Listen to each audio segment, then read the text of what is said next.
Welcome everyone. Welcome. Akasha here, Nan Akasha from nanakasha.com. Thank you so much for being here. We are finishing up our intuition challenge this week. So every day, make sure you check it out.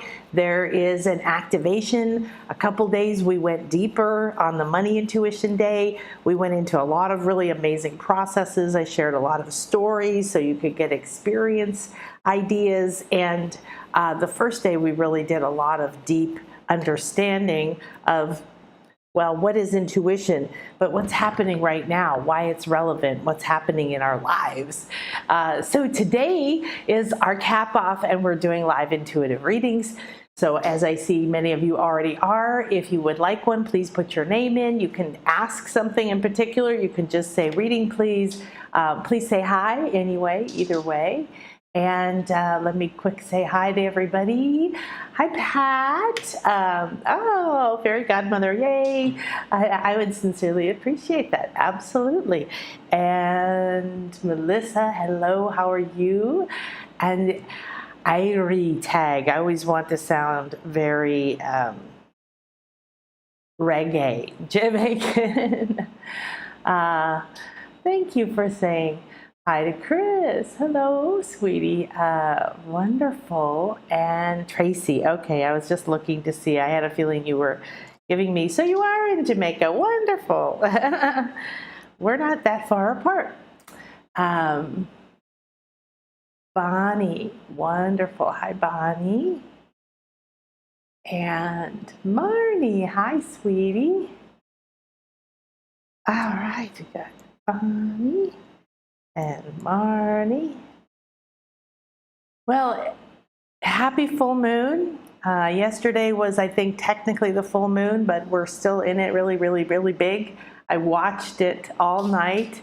I could see it from the back balcony of my my bedroom faces the beach, but also there's a balcony on the back facing the other way, south, and I could see the full moon, and I have windows way up high in my bathroom too, so anytime I got up to go to sleep, to go to the bathroom while I was sleeping, I could see the moon, and she progressed across the sky, and she was there this morning when I got up, way over here. And I love to talk to her. I love the illumination. I love the abundance. I love the fruition. This is a moment of receiving.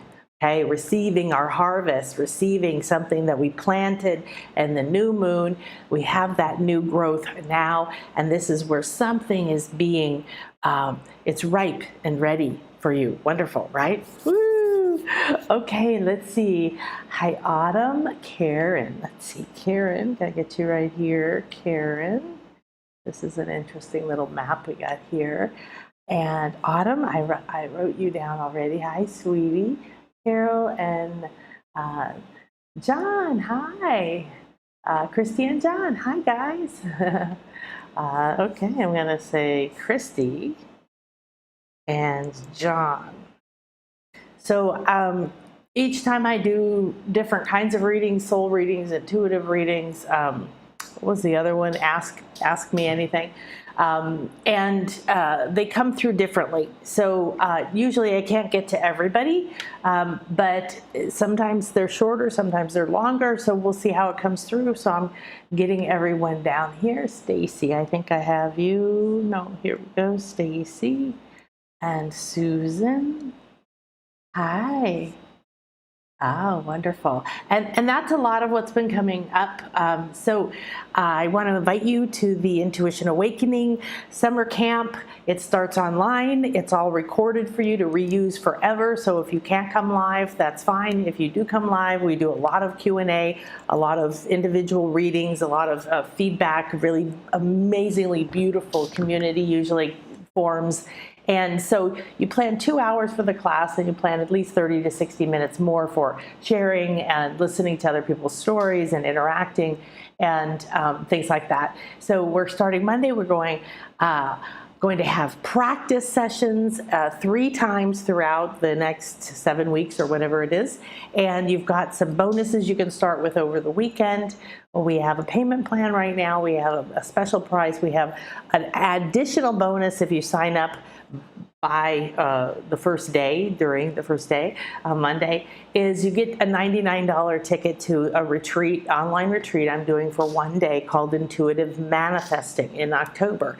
So you'll be able to come to that. I'm going to offer that in the shop.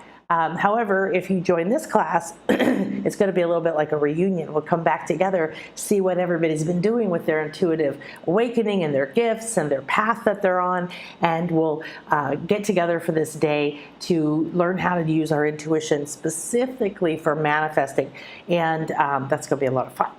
All right, let's see who else we have here. Yay, I'm happy you're here too, Goshen Goddess. And I love all the emojis and the dolphins and the whales and the mermaids. Yay! So I'm in my dolphin house. This is my second bedroom, or a casita. It's an entire little house. It's got a kitchen and a bathroom. And it's going to be my office and our art studio, and we've had it painted. You can see ocean colors. The kitchen is real cute, funky, rustic country kitchen, and it's got dolphins on the tiles. So this is my dolphin casita. And let's see, Leslie, Susan, Jen. I have another Susan. I better write this down. Leslie, Susan, Jen. No, Zen. Awesome. Zen. I haven't unpacked any of my crystals or my statues or anything because we're painting and we're doing, the kitchen upstairs is completely demolished right now. There is no kitchen. And these are new. A friend of mine brought these to me, so I put these here. This is actually a pot. It's going to have a little plant or maybe some incense in it. Zen. All right. Gaze, Vivienne. Gaze. How lovely. Yesterday, I did some mini readings and a couple soul readings, and I did mini readings for you. If you join the Intuition Awakening, I'm doing mini readings for everybody. And excuse me, hang on, I need some rainbow help. Somewhere on a rainbow. I can't tell if you can see this. There we go. This is my unicorn cup for the day. I have many unicorn cups. One day they will visit me. Okay, so, and during the mini readings, a lot of what came up was, because they're kind of short, but they're really deep. And one lady was like, wow, that was a lot, Thank you so much. I got a lot to go deep into.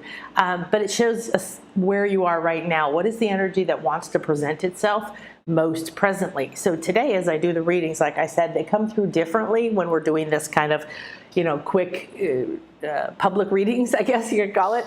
And I just trust that's part of the biggest thing I can offer for you in terms of developing your intuition, whether it's your ability to see visions, hear your higher self, communicate with your dog, trust your instincts, find your soulmate, whatever it is you're looking for.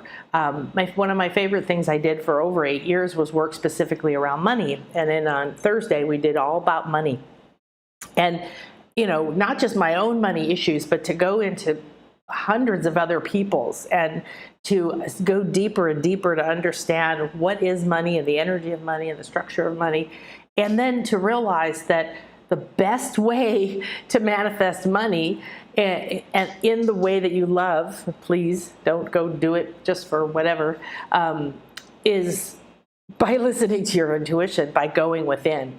And sometimes it doesn't make sense. And sometimes it forces you out of your comfort zone. And that's a good thing. So what we'll do is, oh yes, yeah, the planters look cool with Hoya. I have to look up what that is. Long curly tendrils. Oh my gosh, I'm going to have to look for that. They have big nurseries here. So they're called viveros. Life, I love that. Life places of life. Ooh, that's a great idea. So S hand, I want to put you here. Oh, we've got another Marnie. So we've got 2 Marnies. This is very interesting. I love unicorns. I think we have to have like a unicorn sisterhood or something. I want to do a mermaid retreat. Would you guys come for a mermaid retreat? We go play with dolphins and swim in cenotes and go to magical places and do magic. And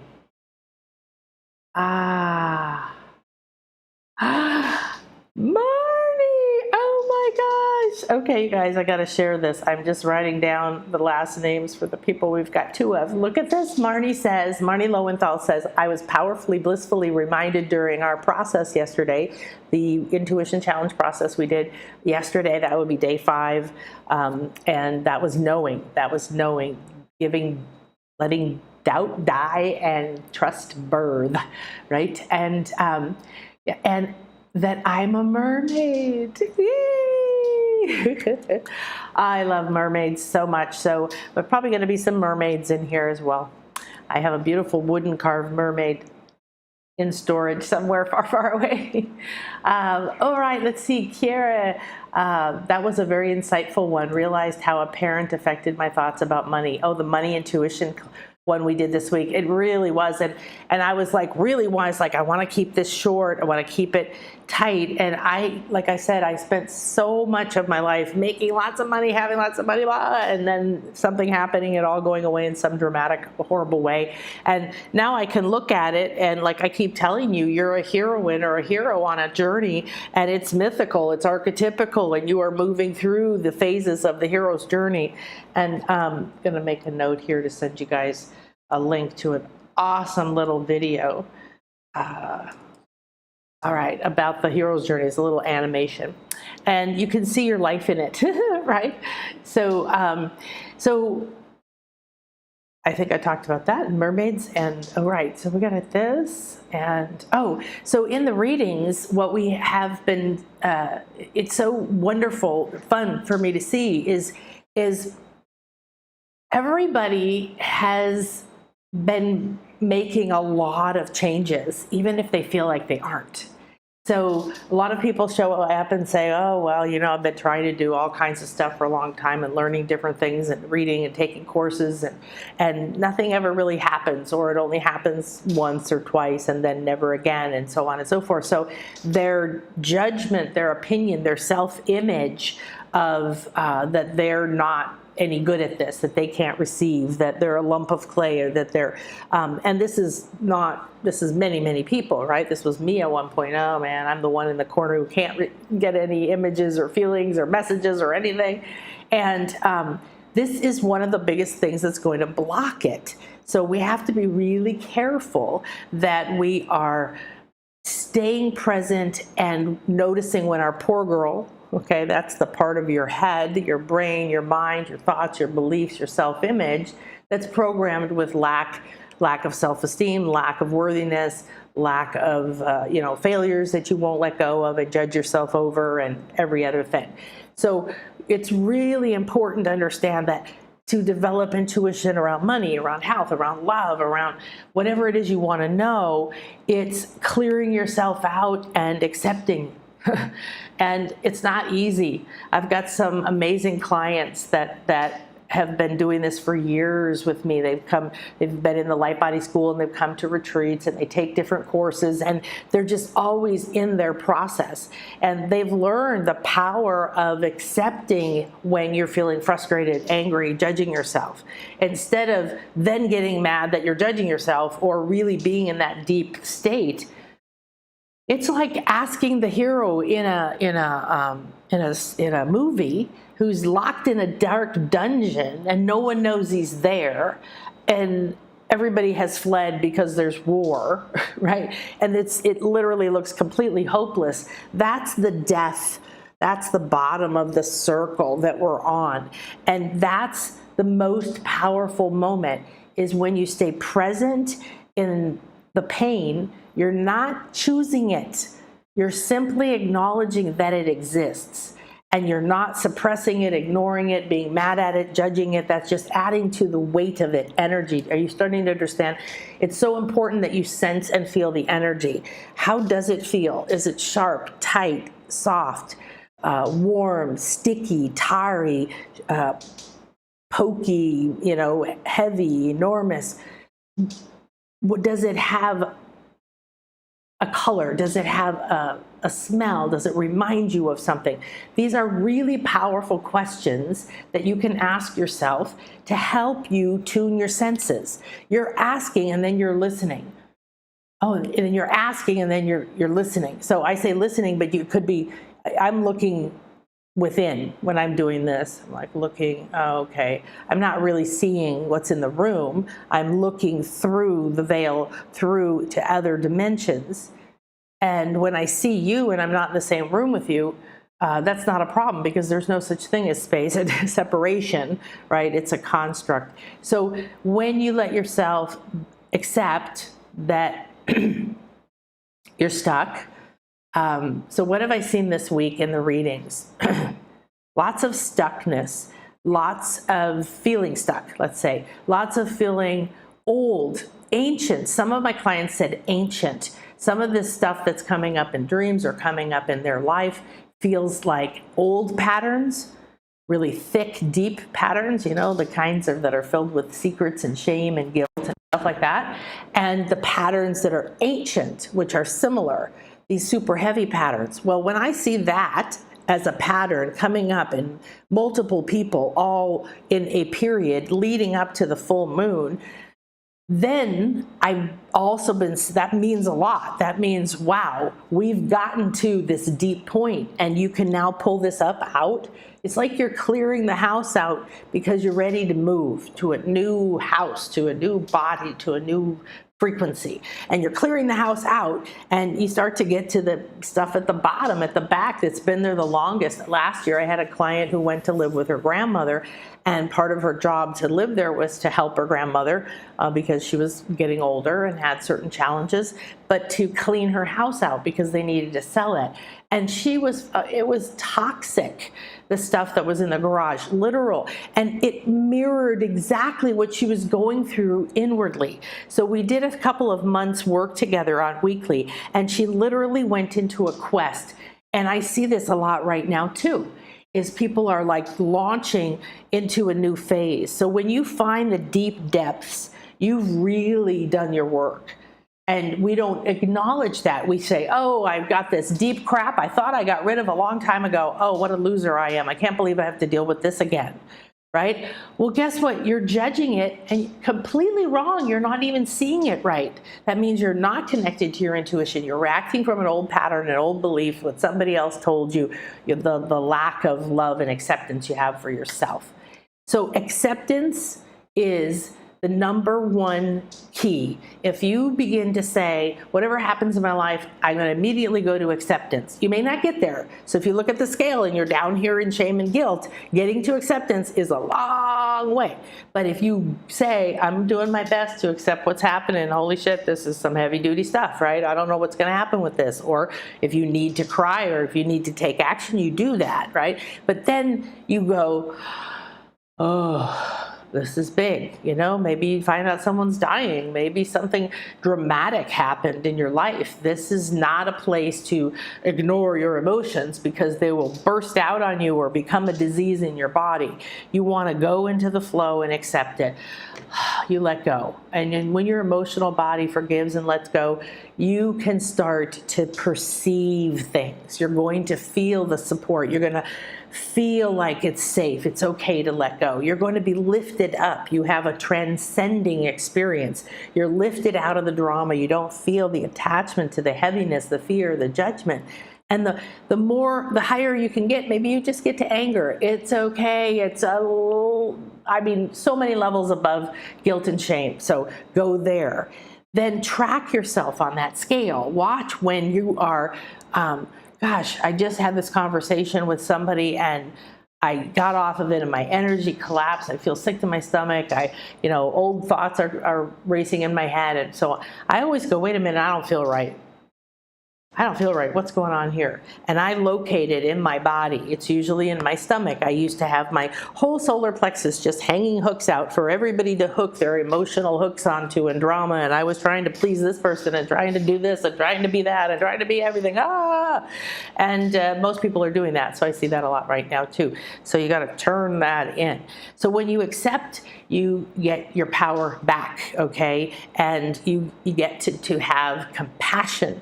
When you allow yourself to have compassionate energy, what is compassionate energy? It's what we're all seeking. Love, acceptance, support, kindness, all forms of support, right? That loving fairy godmother, or grandfather, right? That loves you and looks at you adoringly and is willing to do whatever for you. This is where you are starting to allow self-love, and you're going to find so much more clarity. You're going to be freer, and you just go as high as you can each time something comes up. So right now, if you feel a lot of old stuff coming up, welcome it. Accept it, because that means your higher self is saying you're ready to process this, and this is the next step for you. And you can't get to the move or the sale of your property or the end of your relationship or the beginning of a relationship or the next job or whatever it is that you're moving towards until what is coming up right now is processed. So when we accept it, we say, oh, okay, old ancient shit. Wow, this is interesting. What is this about? I told the story just this week that I haven't told in years about when I was going through my divorce. I had no money. I was so scared about how to feed my kids, how to survive, that I would sweat all night long. And when I would get up and go to the bathroom, I'd come back to bed and my bed would be wet. My sheets would be wet and cold, and I'd have to lay a towel down. Last night, I got up and I went back to bed and I'm like, why is my bed wet? Why does it feel cold? Oh my God. And it was not nowhere near as bad. I didn't have to go get a towel, but I sat there with my hand on it, and I could tell all night I was having these vivid dreams. And this is the full moon. I really connect with her. Here in the Maya world, they call her Ishel.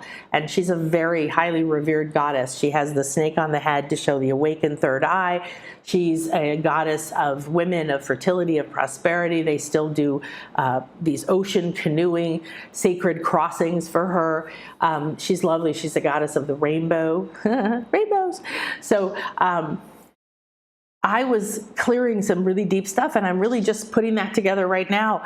And I would wake up briefly, and I could feel this thick, heavy sweat coming out of me. And it almost felt like oil on me, but I wasn't hot. We had all the windows open. There was a breeze. We had the fan on. It was like we didn't even need the AC. And so, but when I woke up about 5 in the morning and I went into the bathroom and I saw the moon and I did a little thing with her, and then I went back to bed and discovered that it was wet, it was so weird because I was like, what? I don't feel like that person at all.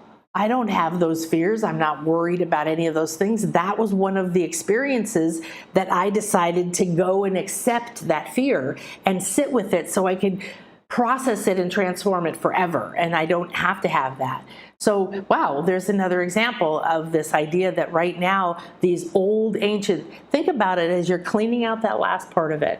Then also I'm seeing places within people that are beautifully prepared. That there's several people who were like, well, I've done a lot of work on myself, but I don't really see it. I have people who say they used to hear their higher self, or they used to be able to communicate, then they shut it down. Then it maybe came back a few times, but scary things happened, or they learned of a healing modality and it was too intense, so they shut it down. All these different sort of up and down stories.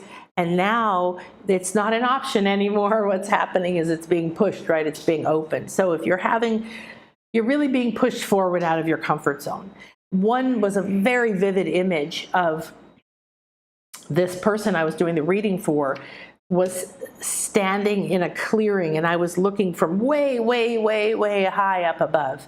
And they were probably 40 feet from the edge of a cliff. And from the cliff, there was no way to go anywhere else, just off the cliff. And they were standing, and it was just rock, dirt, there was no trees. And then about 40 feet behind them was a dark, dark forest.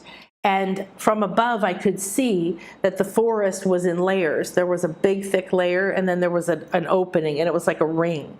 And then there was a less thick layer, and there was an opening, and then there was a smaller layer.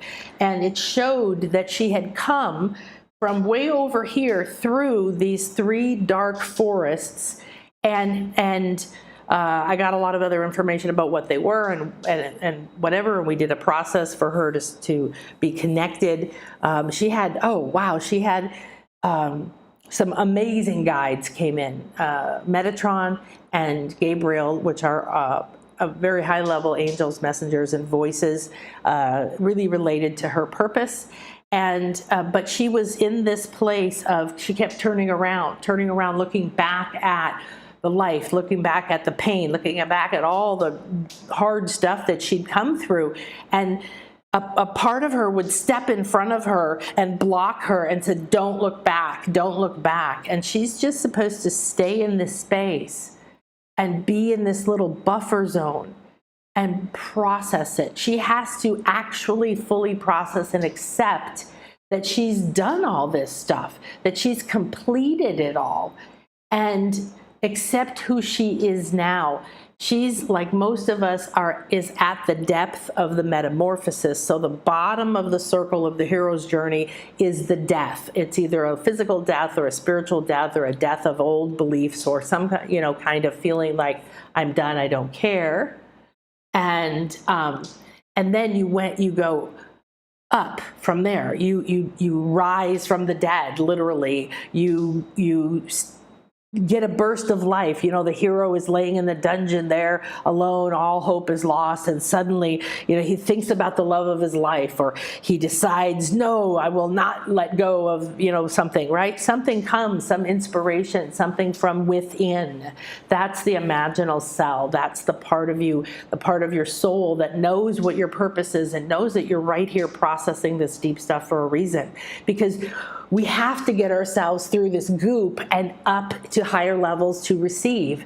I need all of you to be excellent receivers, like little dishes out in New Mexico, but not overwhelmed, aligned with your frequency that's optimal for your soul. Start to listen to and understand your gifts.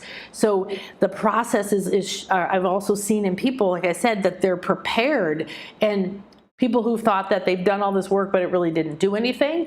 I would see these incredible, one lady's left side of her body was like a gorgeous garden that had these long green leaves and tiny little flower buds that were beautiful. There was nothing old. There was no, leaves in between. It was perfect.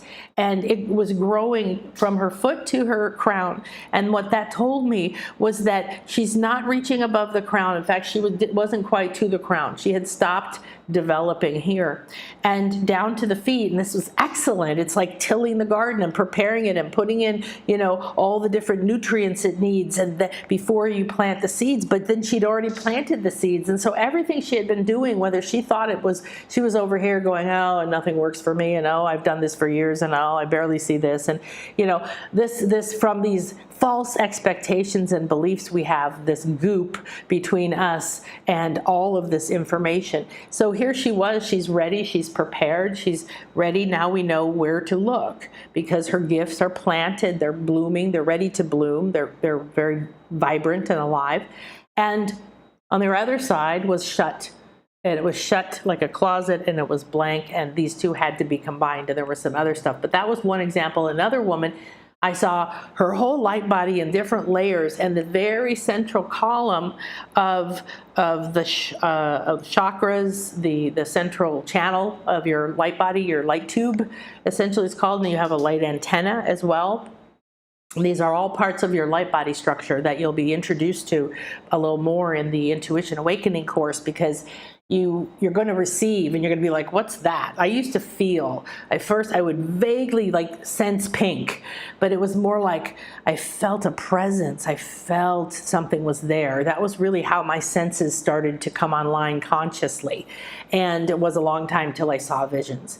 And now you can go very quickly. I have clients who in 2 months were starting to have some images, some visions, some communication, to now at 6 months are really seeing getting vivid nightly dreams with prophetic accurateness and just like, whoa. So it just depends on what you are attuned to. You strengthen that, you receive it.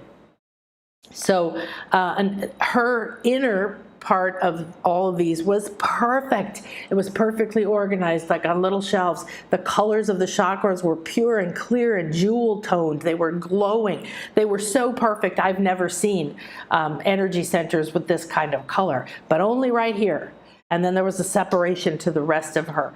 So this is the kind of thing that you might be sensing. The patterns right now are really important because there's a lot of different energies always happening, right? Now, in a couple of weeks, we're going to be in the Lion's Gate. That's the 888, 8th of August.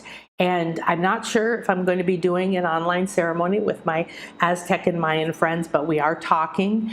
With my move, it's been hard to think about, but I will do some kind of ceremony, some kind of thing with you for that.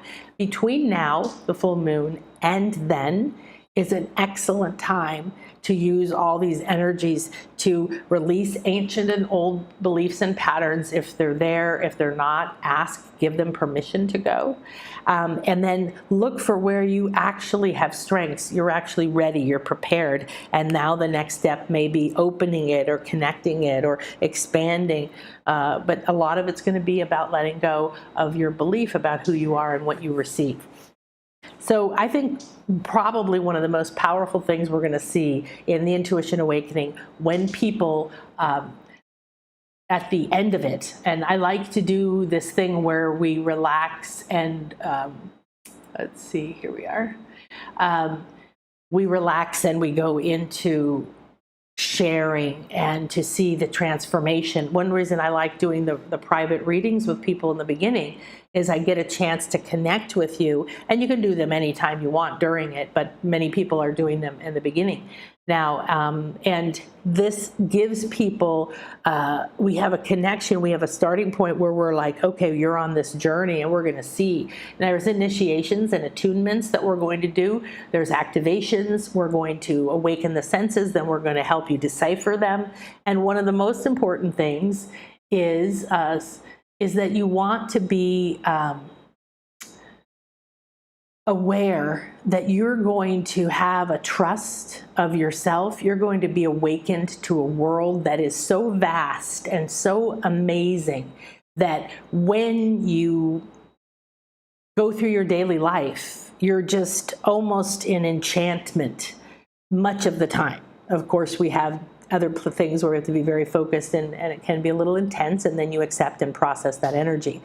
When you activate your intuition more, you give it the attention it deserves, you give it the respect it deserves, and we're going to do all these things, intuition games, play and practice and visualizations and meditations, and you're going to have all of my knowledge of 30-some years of different forms of homeopathic doctors, a very deep intake, hypnotherapists, and all the different healing modalities and the different things, is we're bringing your intuition communication network back online, newly updated. We're connecting you with it, and you're going to have all these different topics are going to be relevant.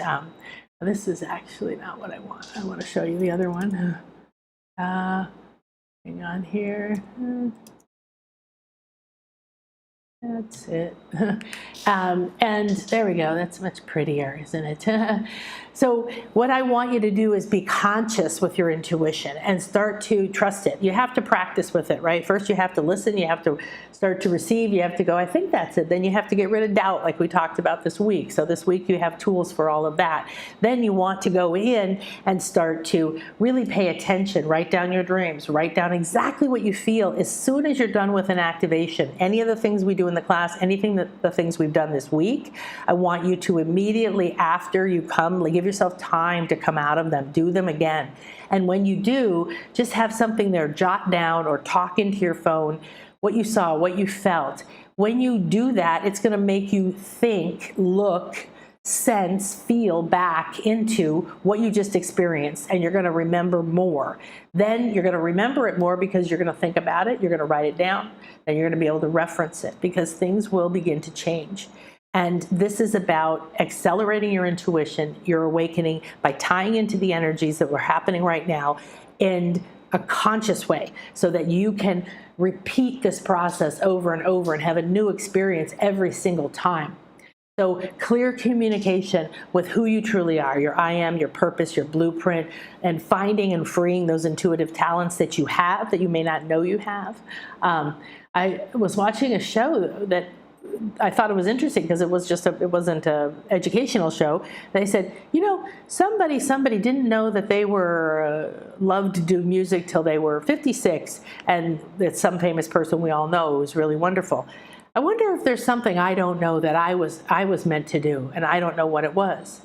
I thought, what a great question, right? Because conscious intuition is accepting the abundance of support, solutions, guidance, believing that there's infinite possibilities that exist already. So if we give up trying to force it and plan it, and we direct, we listen, we follow, we go, oh yes, I love that. Let me see what that's about, and go a little bit further. Oh yeah, I love that. So I'm in a dolphin little house right now, because I went, I think I want this. And then I would open to what is optimal for me. Is there land? Is there a sanctuary? And then I got it, and I'm like, what do I want on the walls? And I want that ocean color. And then I felt into it and got the paint chips and played with it. It's just like everything in your life is playing, but letting the energies also, right, come and be a part of what you really want, because your intuitive mind needs this development, okay? It needs to be balanced, because our analytical mind is taken over. And if you're like me, I used to just be consumed by my mental mind. I was thinking all the time, solving. I'm really good at solving problems, but I like it way better using my intuition to solve problems. I stood in the middle of a room once, and I was looking for my passport, and I couldn't find it anywhere, and we had moved recently, and I had little babies. And so I was like, it doesn't make any sense. I always have it here. I always have it with this stuff. And I'd looked everywhere, and I was starting to go into the, oh no, and you're running around, oh no, I can't believe it, why did it, and judging yourself. And guess what? You're dragging yourself down the scale into a heavier and heavier states, and getting more scared, more worried, and more anxious, and that just blocks your intuition more. So I stopped in the middle of the room, and I said, wait a minute, this is not who I am. And I took a deep breath. This was like 23 years ago. And I stood in the room, and I started to do the energy work that I knew at the time, and I became very present, and I said, show me my passport. And I just waited for any kind of anything to happen, okay? And to my right, across the living room by the front door, was a small table that had a tiny little drawer in it that I never kept anything in. I mean, I certainly wouldn't put my passport in it. It's right by the front door. And sure enough, I kept feeling it. I kept feeling this sort of energy, and then it would pull my attention, and I'd be like, I'm looking for the solution. I'm looking for the solution.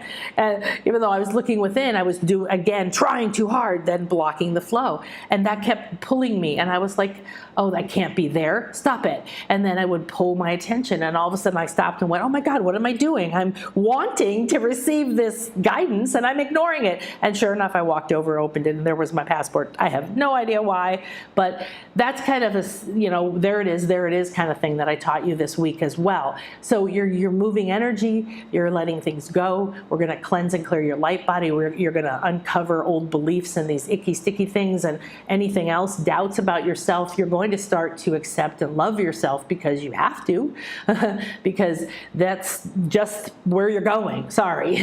And that means a lot of the things that we did this week, right? Because we have been taught to be attached to what everyone else thinks, what everybody else wants, and to judge ourselves harshly. And because you are already part of your own intuition network, this is going to be turning it on and turning it up even higher than it was.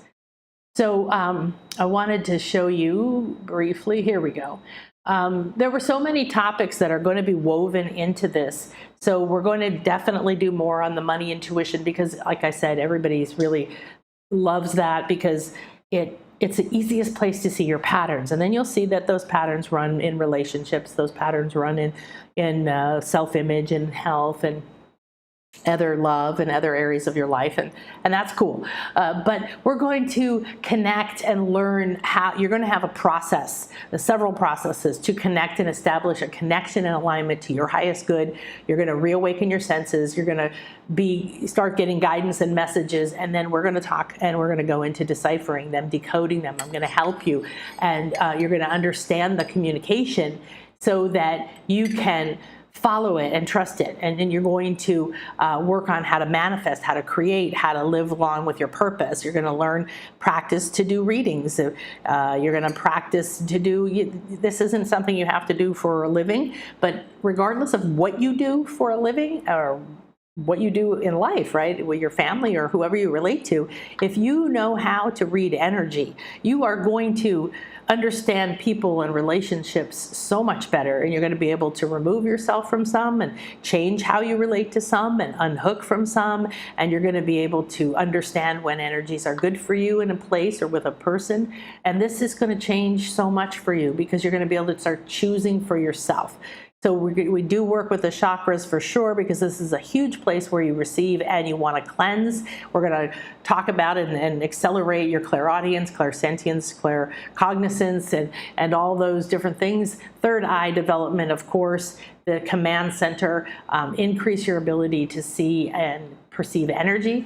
Lots of visualization, because this is kind of like kindergarten, okay? We should all be expert visualizers at this point.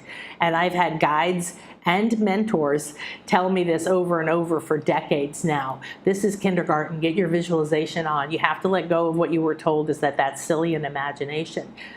Healings, because healing intuitively. So you're going to learn to scan a person or scan a place from a distance and be able to see and perceive things in their energy field. And then you're going to be able to allow those things to tell you, right? That's where different levels of intuition begin to develop until you're in the flow. And of course, navigating dimensions, spirit guides, deceased entities, multidimensional, different parts of you, other parts of your lives, your higher self, your body elemental, your I am presence, you're going to know very, very well by the end of this. You're going to go into your Akashic records. You're going to understand your soul blueprint. These are in specific chakras. You're going to be probably receiving light languages or symbols and other forms of communication. So you're going to get a chance to practice whatever's coming in. I'll help you understand what it is, and you'll start to understand some of the ways to perceive what it is you're receiving, cleansing, activation, and all of that. So that's really what we're doing, and it's so hard to explain. And since it's the first way I've taught this way and for this purpose specifically, once it's come through, I'll be able to put more details on this page. And when people come and buy the course later, they'll have, oh, this happened, and there'll be little quotes from people who've been through the course. But right now, you get to come and you get to be a part of the first wave of the summer camp. So hopefully it'll be something we do, maybe even in person.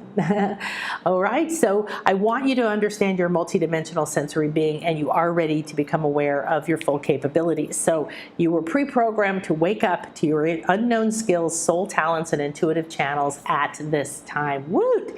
So that's at nanakasha.com/intuition camp. And let's go ahead now and get started on our you can go to the shop too. There's more information on the page though, all right. I'm so excited. It's so much fun to do the mini readings with people, because they're like, I'm so excited for the class. I'm like, me too. And we're all like getting to be at summer camp together already. All right, I need a little of my rainbow unicorn energy. Okay. Hi, Quinn Donovan. Let me add you here. Let's see who else has joined us. All right, Donovan. Wonderful. Get up with love. What a great little name you have. Hi, Ruthie Ann. Ruthie Ann. And Oh, Pat, you're so welcome. So the goddess, our ocean goddess, said she wants to look up the moon goddess Ishel. So I'm going to write here um, how it's spelled. There you go. It's Ixchel. And X in Mayan is pronounced sh, like sh. Ishel, Ishel. So Uxmal is Uxmal. It's a wonderful pyramid near here where they had the Sacred Feminine University, the ancient Mayans. So one day we will do that too. All right, so let's take a moment, get present.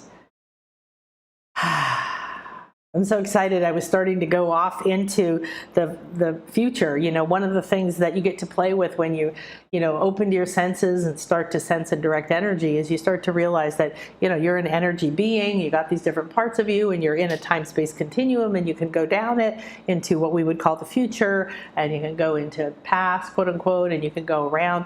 And I was starting to go down and then we're going to do this, and and then we're going to do that, and this is going to be so much fun. So I'm just tingling from it all. Wonderful.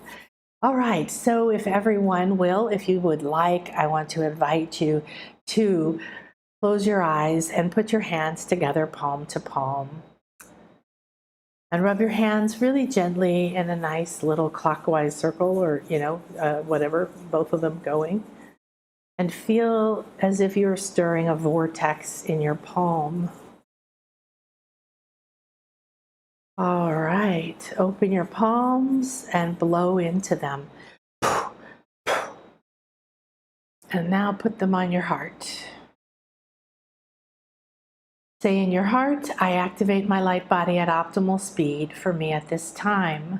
I'm ready and willing to be fully present here, a clear and open channel to my highest good, to my soul blueprint, and to that which is optimal for me at this time.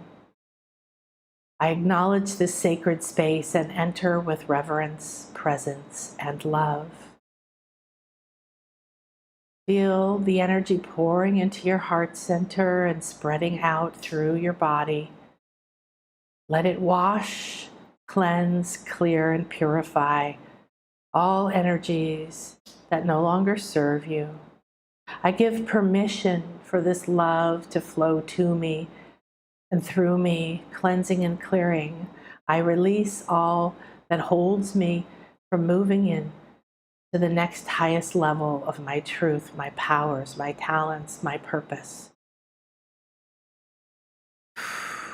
I open my heart to my higher self, my body intelligence, to my I am presence, to my Akashic records, to my soul blueprint. I connect to those parts of me with wisdom, healing, and power. And I accept that I am love and I am here, designed this way on purpose. I accept that everything that has ever happened in this or any life has been for my highest good.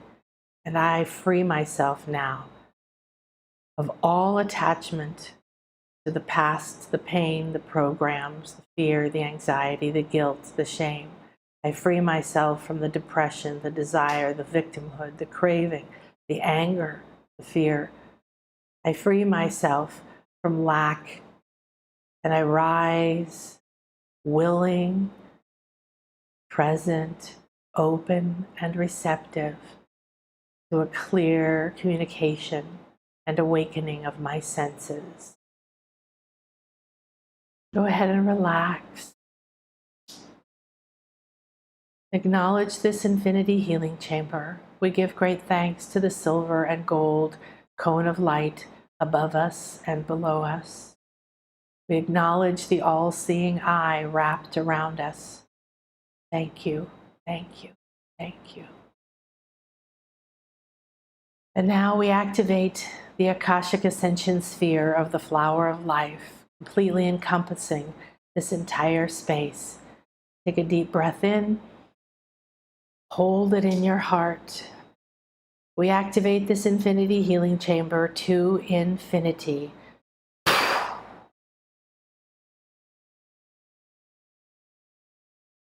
Relax and watch, sense, feel as the breath goes out, carrying that intention. As you are cleansed, cleared, what do you feel in your body and your mind?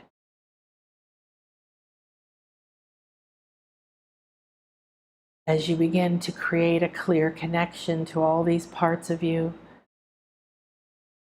what do you sense, feel, see?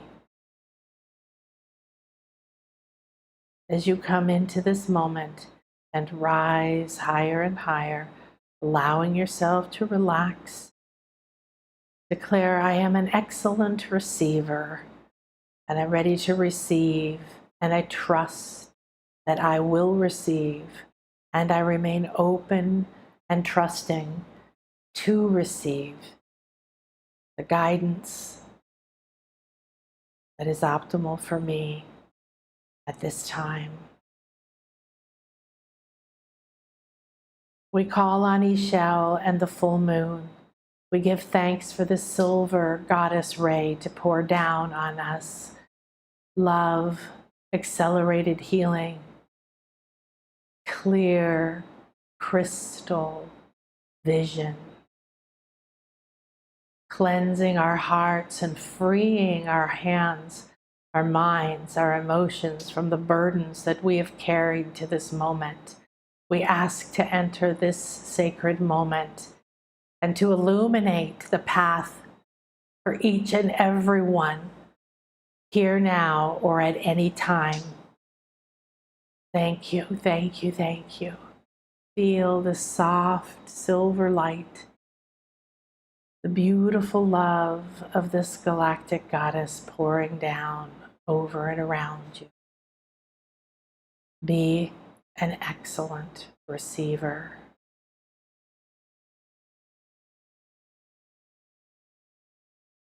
Perfect. We appear to collectively be floating in a very beautiful, calm, silver blue sea. It's like everyone is cradled in a little cradle-like, and the water is gently supporting us. We are floating on the infinite field. We are here on this journey into our next steps of our intuitive awakening. Thank you, thank you, thank you. Now feel free to stay in this receptive state as I begin the readings.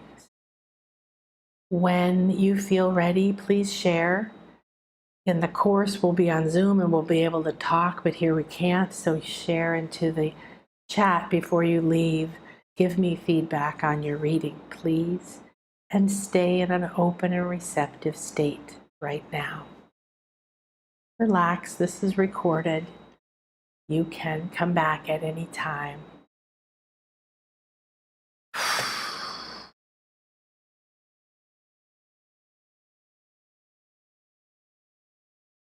So Quinn Donovan, hello, get up with love. Quinn, you would love to know, what do I tune in? What do I do to tune in? And how can I use my special gifts and talents? And I was directed to this as the first question as soon as I saw it, even though it's the last one that has appeared. This is the question on everybody's heart who's here. Everybody, be open and receptive to receive your own message. We're being shown right now that there is a very special opening, like a pillar of light coming from between the eyebrows, right here on the forehead.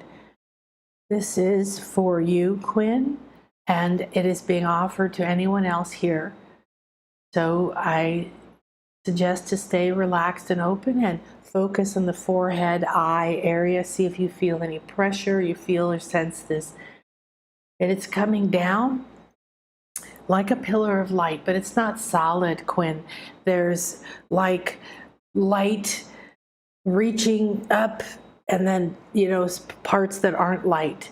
And so it's like not all the lights are on in this pillar of light coming directly to your third eye. So when you feel and sense things in your pituitary, this is the gland here in your brain that makes up part of the all-seeing eye, and it is directly here. This is the Ajna chakra, the sixth chakra, and its symbol is an eye shape. It is the inner eye. This is an eye that is your most important talent, Quinn. It needs to be turned up. It needs to be like the power isn't quite on all the way.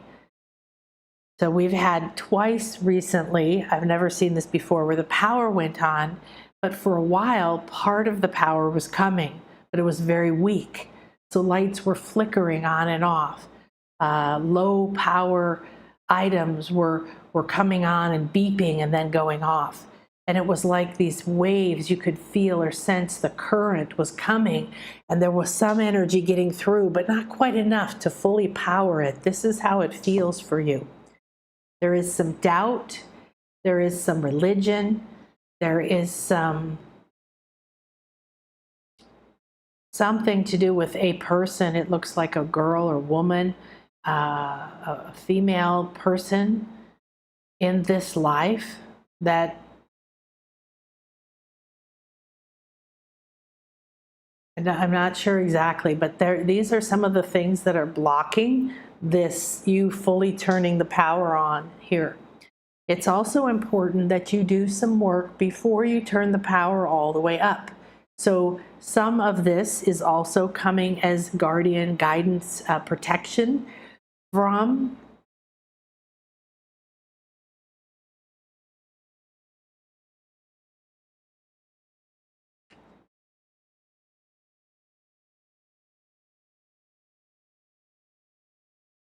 Gabriel, Archangel Gabriel. I wanted to check several times in different ways because this just came through. He came through yesterday for one of the clients, and so I wanted to make sure that I wasn't just picking that up again, but it is Gabriel with a lot of violet light, which is what happened yesterday.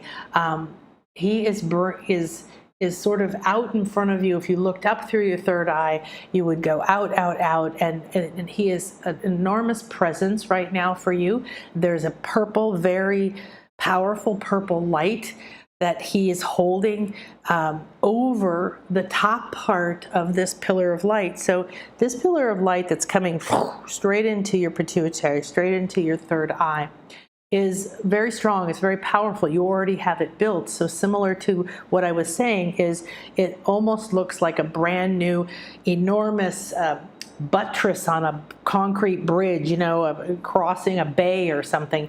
It looks like it's bolted, it's built, but this part down here is not strong enough.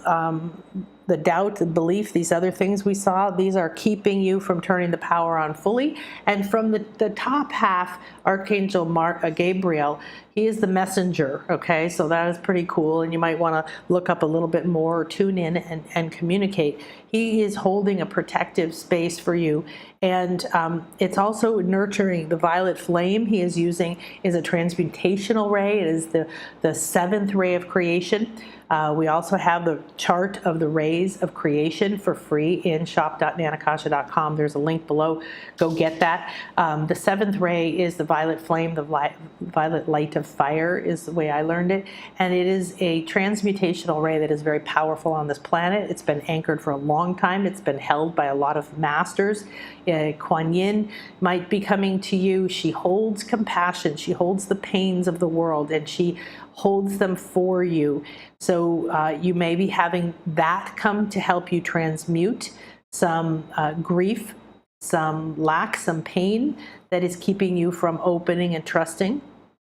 There might be something that you saw, something about your senses that you feared, something to do with this woman, girl, woman, this feminine presence. I can't quite tell if they disapprove or there's something to do with them around the fear of fully opening this power that you have.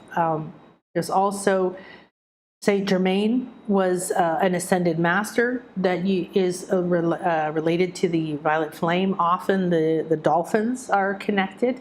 These are all different potential guides for you right now if you want to tune into more help. I would also call on the violet flame, ask it to come through you and cleanse. Look at the chart of rays. The transmutational ray does two things. It's high frequency, like a flame, burns everything away that you don't need anymore. But it also then reconnects you to your purpose. It reconnects you to your destiny, to your path, to your talents, to your gifts. So it's doing both of those. So it is both cleansing and clearing in a very excellent way. Karma, deep stuff, perfect for this stuff that's coming up for everybody right now, this deep, goopy stuff. In the shop, we do have a violet flame cleanse. I think it's about $15 or something, so it's very affordable. And it's something you can listen to over and over. It's about 30 minutes with special music. That if you feel called to that, anyone, I use the violet flame every day, multiple times a day, on myself, on you, on the space, on the land, on everything. My food. So you are in the process of transmuting old stuff, and some of it does feel a little heavy. So if you feel scared or anxiety or some of these old heavy energies coming up, do what I talked about earlier. Accept them, be with them, use all the support you have, the violet flame, Gabriel, these other energies to help you. And then what you're going to be doing is you need to start to trust your heart. You need to go into your heart more. You need to unhook from other people, and you need to sit in there so you can begin to hear, to see, to receive. So we receive, one of the ways that you receive is through your third eye or your pituitary. Then that connects up to the pineal, which is the crown, and to the thalamus, hypothalamus, and the other parts of the inner eye, the glands. However, these are often not all activated. So sometimes you receive just here. This is where you are going, this is your next point of entry of receiving. But that information doesn't just stay in the brain or the mind. It goes down, okay, and filters into the eyes, the ears. The throat is a communication center, receives and gives, not just for verbally, okay, and then it goes into the heart. So this is really you in the heart looking up to the skies. This is your telescope into the infinite field. All right, thank you.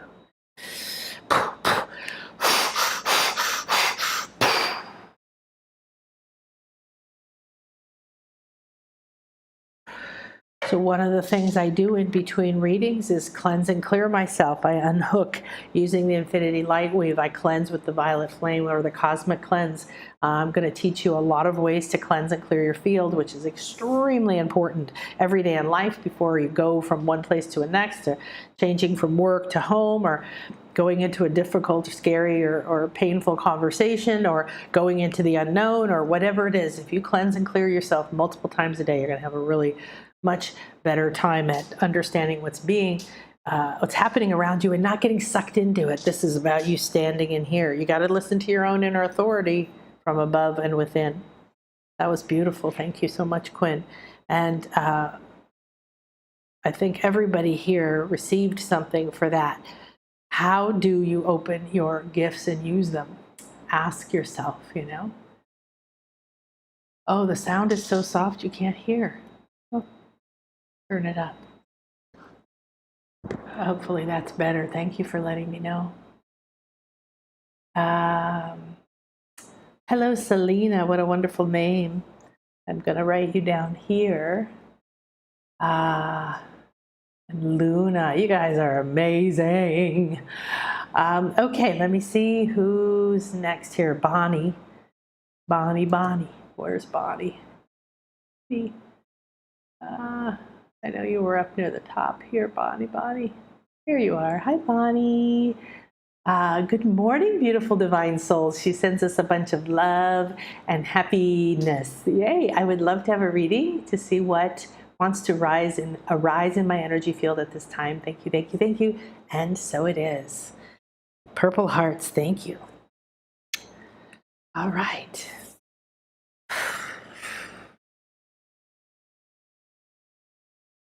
Also, I'm going to teach you ways to connect to what you want to receive. You might be connecting to your blueprint or your records or other parts of you so that you can receive guidance. You might be connecting to another person. Maybe you want to know what's going on with your daughter or your cat. Maybe you want to connect to a place. Should I go there? Is this the place for me to stay at this vacation, or is this the place for me to stay? So,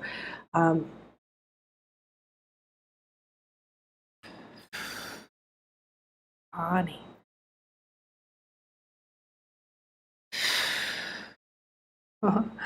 So you're ready to roll. There's some different kind of wheel energy all up the center of your energy field. And so I was really drawn into when you said, what's ready to arise within me?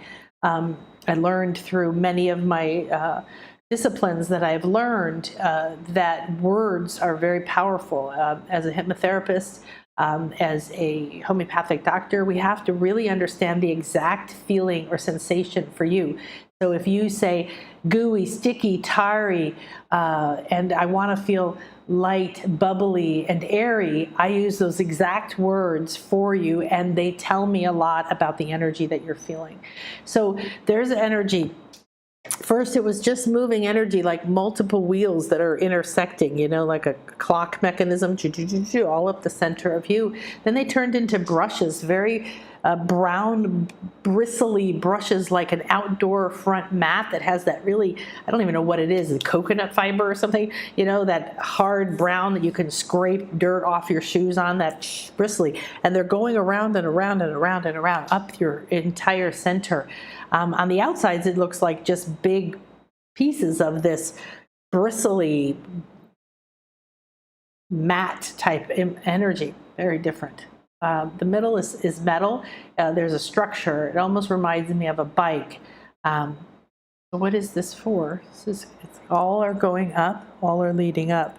There's a deep cleansing happening for you. It doesn't seem very pleasant to me because of the sensation of the material, but it's deep. It's like somebody's going in with scrub brushes, and I gotta get the scrub brushes out to clean this pan, and the scrubby thing with the metal, and the brush with the hard thing on it, and it's like, wow. Really getting deep, and it's almost like it is old dirt.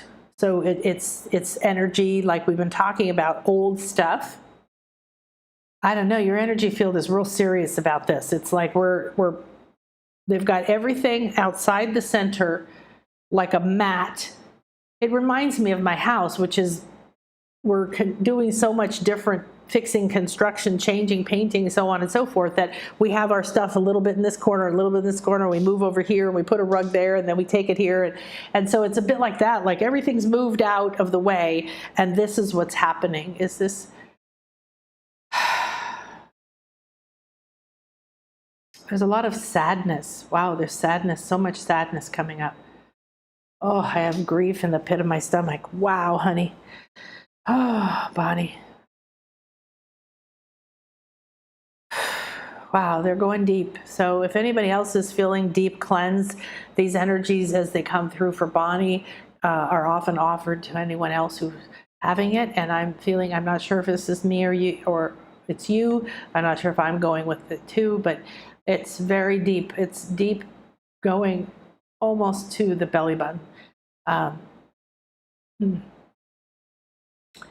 The moon is directly above you, and it's shining an almost orange light down right through the crown, down through the center of this, where these wheels are turning and they're brushing, and it's like somebody going into an archaeological site, an ancient dig, and they've cleared everything, and somebody has to go in with a really intense brush or broom or something like that's going to get up that old dirt, separate it.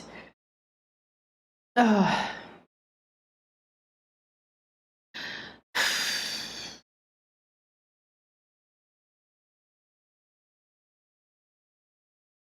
So there's a heavy energy that goes from the sadness here from the bottom of the heart and through the solar plexus, and then it goes like it goes underwater, so it's hard to see, down into the sacral, and feels like it's rooted in the womb. So there's an old pain, an old grief, and it's vital for you right now to release it. If you don't know what it is, just let this cleansing process happen. 24 hours from now. That's another 2 days that this is going to happen, be going on. Then you're going to need to relax. I would definitely shower or sit in a salt bath or go in an ocean or do something you can do to cleanse. Drink cleansing things, and love yourself, cocoon yourself, do loving things. Orange candles, or just candlelight from maybe a white candle that might glow orange, is an important energy for you. So the moon she's bringing this energy down into orange is your sacral, your womb, your creation. There's a sadness here that feels similar to like when my daughter died, like a loss, and it may be in this life or another or multiple ones, because it's pretty intense, but it's here now. And so there is a cleansing going on, and there isn't any other. That's what wants to arise in you right now, is this grief, because there's no reason to carry it anymore, and it's really anchored. The grief is rooted and anchored into that womb. It's heavy energy. So allow yourself to be cleansed. It feels like ginger tea, or ginger, any form of ginger would be very cleansing for you. Red raspberry in a capsule, or in a tea, or in food, or just connect to red raspberry. It has a feminine healing, womb healing aspect to it. Brings iron too, which is the symbol of depletion of the feminine energy. So for you, honey, this is important for your next step, because you're going to be holding, you have the capacity to hold a lot of creative energy. So this is what's clearing for you. I'm going to activate a cosmic cleanse for you and ask it to continue for as long as is optimal.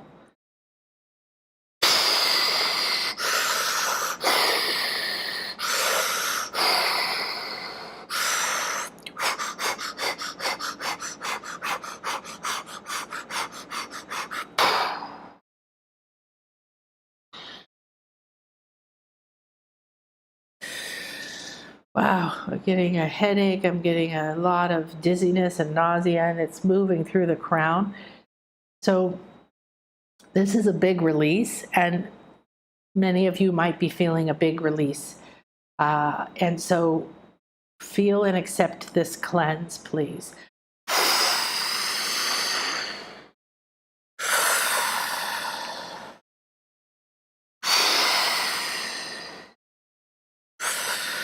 This is the violet flame transmutational ray, burning away that which no longer is needed and necessary.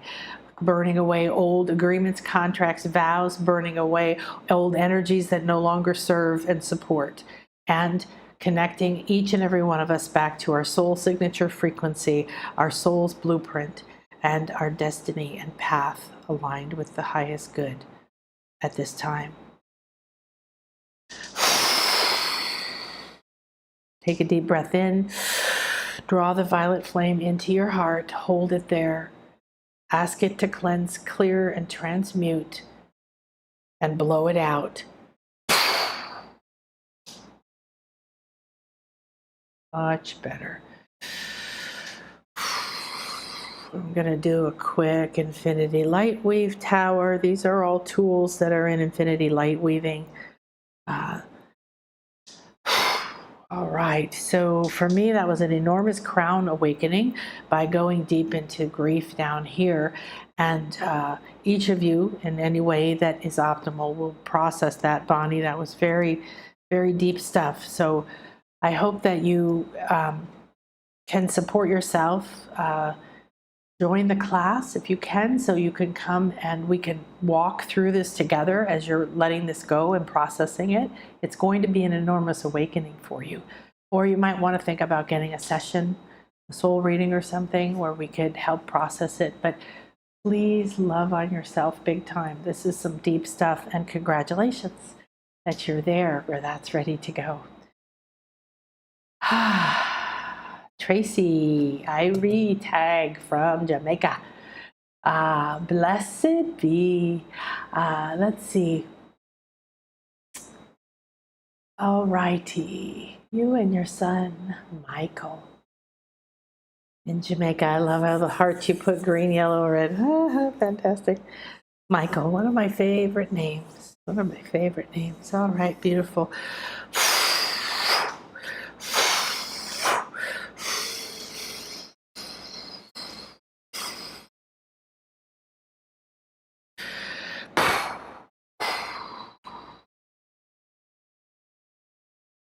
Boy, you guys got some big energy. I'm having to get bigger here.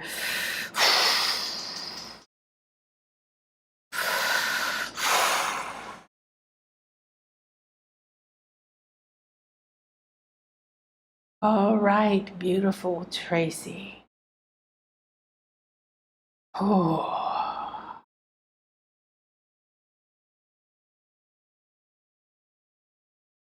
So Tracy, you, again, we have ancient here. You have ancient, enormous powers. You're very connected to Egypt. And you look like an enormous Egyptian statue, like those ones that are stories and stories high, sitting, but your exact right half has been chipped away, has fallen away. The other side, you can see the carvings, the details, the face, the arm, the everything.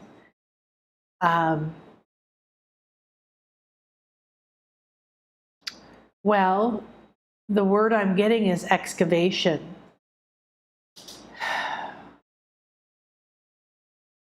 Wow.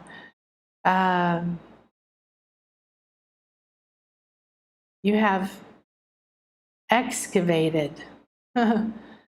into your right side, masculine energy side, your thinking, doing, planning, acting energy.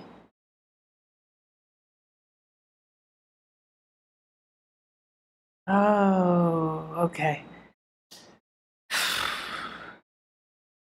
You are some big, big energy, girl.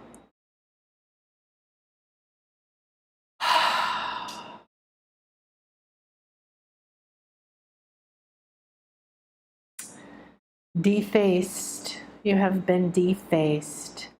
So your power has been taken away. Your power to implement the clarity that you have in your feminine intuitive side, your clarity of your powers from at least this ancient Egyptian life.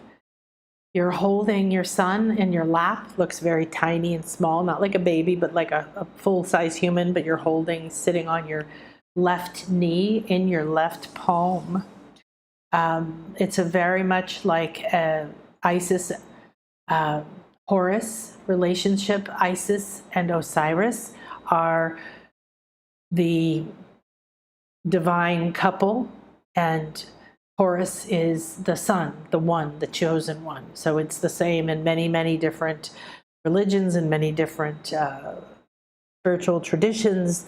There is this trinity, all right? So this was in ancient Egypt, way before Jesus married Joseph type thing, but that same concept, that same energy, except for that whatever powers you held, whatever happened over time, your masculine side has been defaced.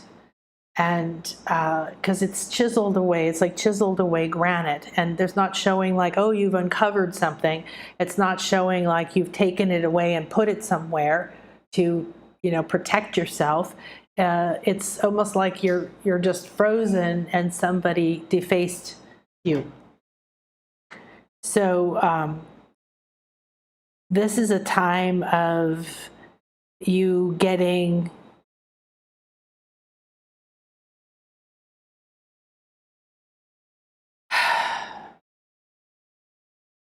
it's the time for you to reconnect with your power, with your ability to act, to integrate. It's the time for you to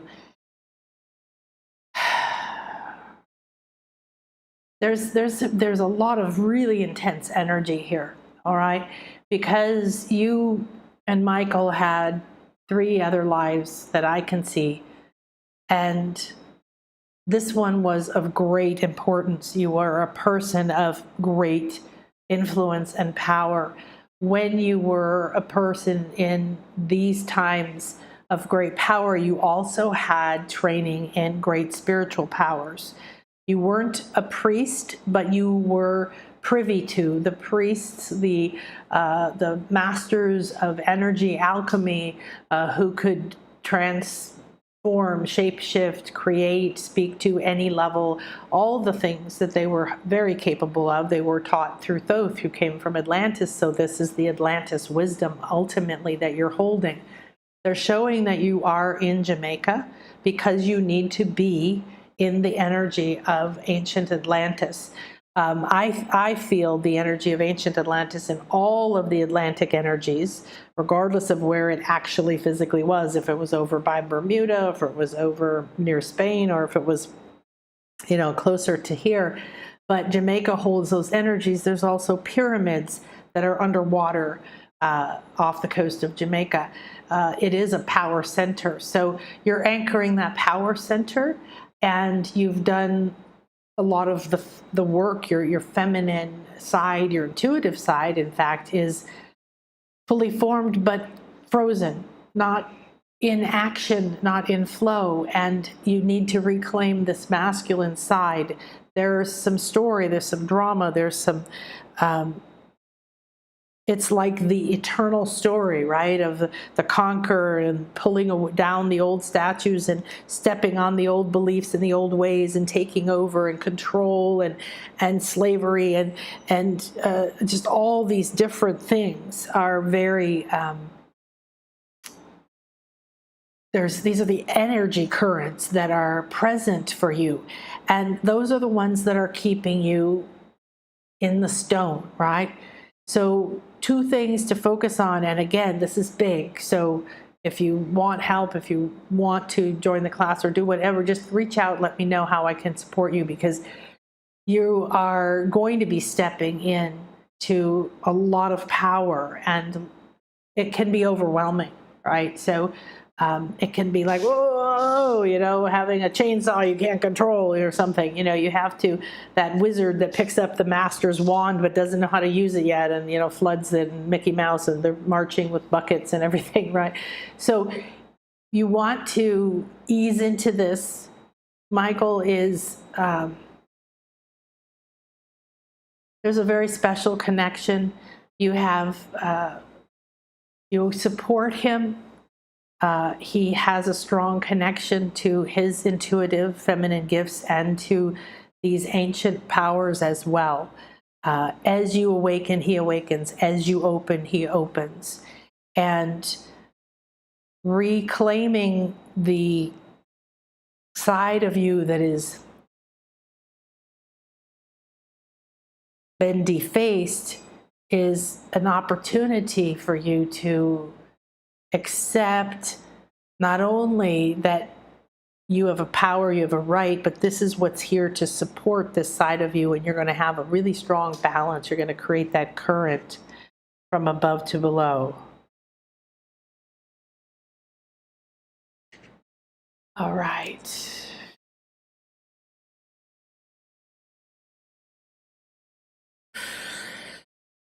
We have to activate a power program of protection around Tracy and Michael. Protection. Thank you, angelic and archangels, realms. Thank you, Sri Yantra, Blue Ray. Thank you, Jasper, Salt, Padagade Name. Thank you, master teachers. There's a lot of blue ray energy there for you, and the Sri Yantra is surrounding you. The angelic realms are surrounding you. The jasper of the crystal kingdom is going to stay present with you. Salt, frequency of salt crystals. These are different parts of the protection power program that's going to stay with you for 4 days to help you integrate. This is going to help buffer you. There are some old contracts that are going to need to be released before you will fully step back into your power. So just take it gentle. Thank you.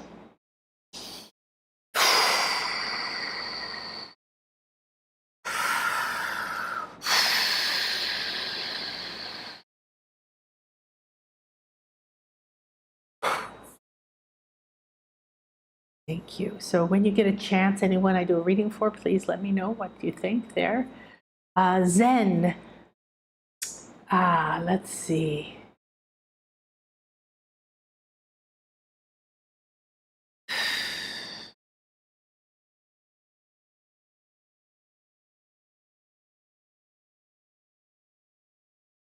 Zen, may I enter your energy field? There is a protection layer around you that is asking for you to give me permission to see into your energy field.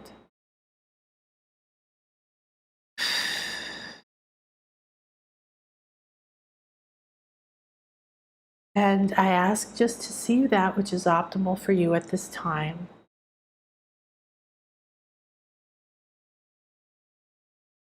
So there's a lot of like space, bubbles of protection, padding almost around you. And I'm seeing just down a very small dark tunnel into the center. There's a lot of protection that you have.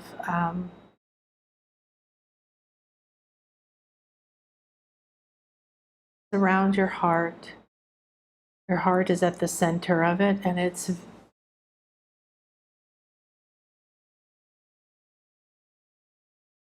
barely beating.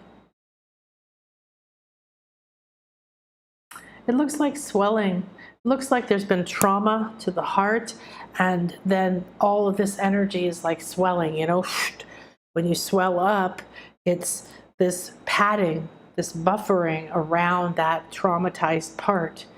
And this is your heart, your inner heart, your heart of your soul, your heart of your truth.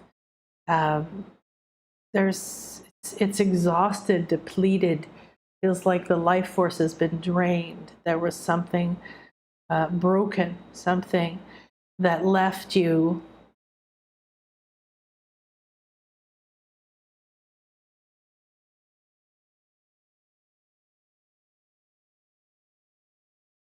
I'm seeing 3 different times left you literally laying on your face on the ground, just outstretched, reaching, completely depleted, the heart drained of everything.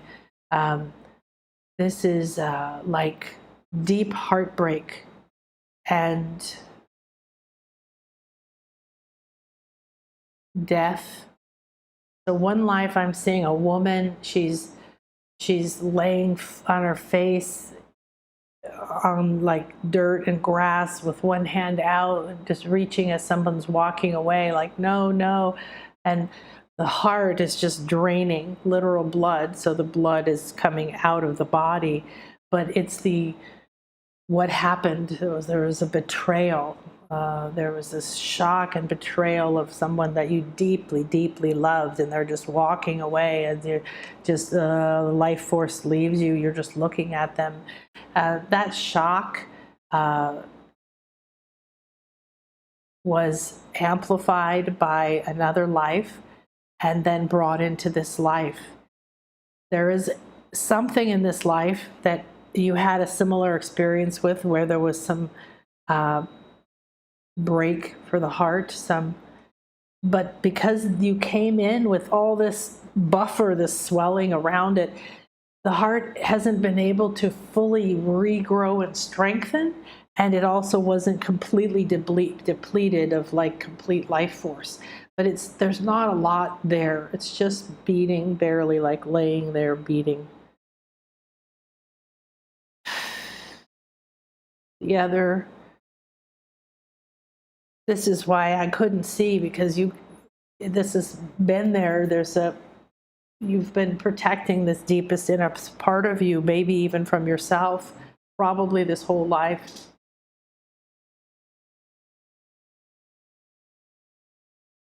There's another life, but it's not clear to me.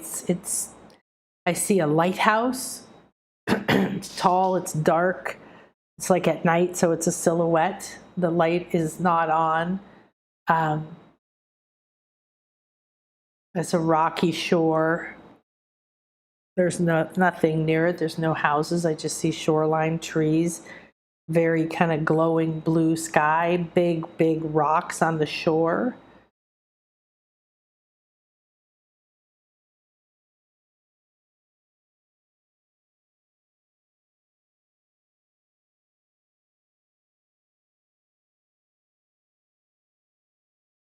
This is another life of broken heart, where it looks like you threw yourself off the lighthouse onto the rocks and laid there as the life drained out of you. But if this was a shock to the heart again, this was a love. This was a betrayal of a love.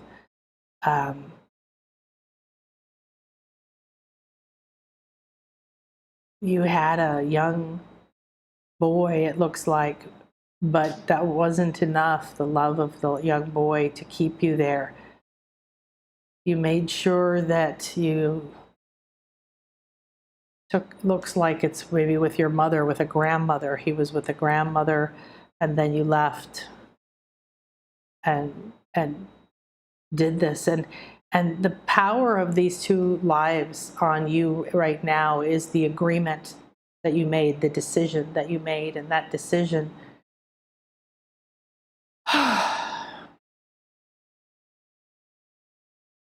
there's a sense of worthlessness, like why bother? It's not worth it. There's weakness, not enough strength, lack, inability to trust, complete and total separation from the idea of connecting fully to people. So however deep you've connected to anyone in this life, you can go way deeper, because this has been there since you were born.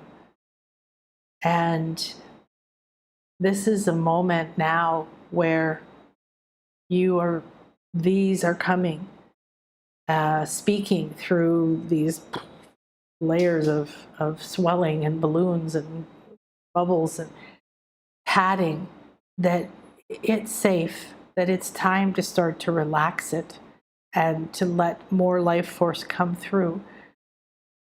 There's an inner spark that says you are ready, you are strong enough, you can let these guards down around your heart.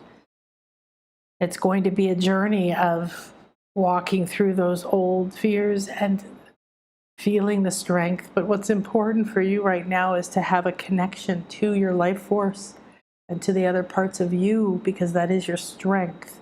It is vital for life, for you to connect to all of these.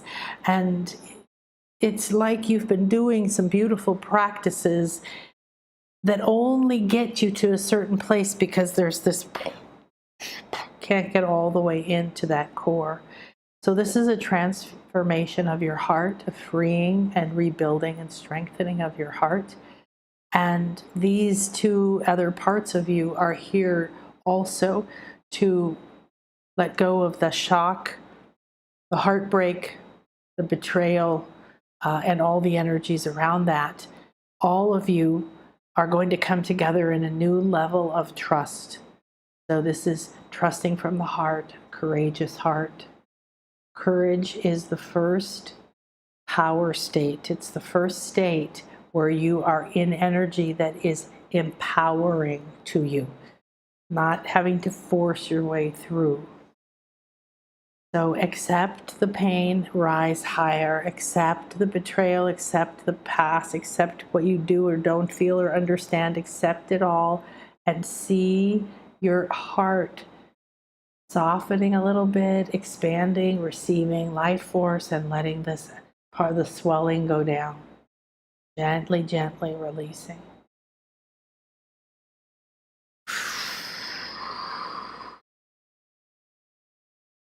Very gentle violet flame. Luminous green violet is a really good ray for you right now. It's the 8th ray if you get the chart, and it's luminous green and violet. And it's gentle, soothing, cleansing, clearing, healing. It renews, it refreshes as it cleans. Very soothing. So this is an energy that offer you. Wow, you guys, thank you, thank you, thank you. And now release all hooks, attachments, and energies that are no longer optimal.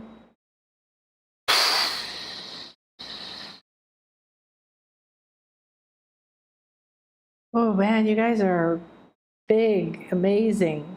Holy moly. Who was that? That was Zen. Zen. Okay. All right, my loves. Let's see.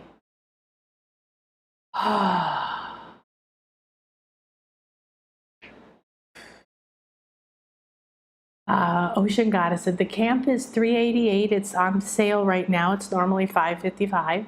And there's also a 4-payment plan that's $99 a month for 4 months. And if you need some other kind of help, just send an email to ASST@nanakasha.com, and we will help you resolve whatever it is that you need to come and join us. Okay, you get all the bonuses that are worth, I think, a couple $100 and a reading too. So there's a lot of wonderful stuff. Good. Zen said, I've been asking for courage and working with the violet flame daily. Excelente. Do some of this, the 8th ray, the luminous green violet ray. They said there's a lot of tenderness that you need right now as well. All right. Stacy said, fascinating to watch you work. Thank you, sweetie. I think it's fascinating too. I like to watch. I love it. Decades of processing my stuff and getting clearer and having experiences and starting to understand things and trust myself more and be more and more of a clear channel. And now I just get excited and I come and do all my cleansing and clearing and open and trust. And I'm just, wow. Every reading, every private client, every class, everything comes through differently, because when you're a clear and open channel to the energy in the moment, you get to access the optimal energies in that moment. And some of them are new, higher energies, so it's fun. Thank you for Violet Flame Cleanse. You're welcome. Okay.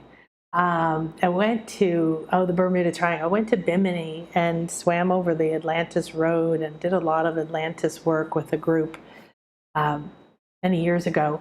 Really amazing energy out here in the Caribbean. So, all right. Let's see.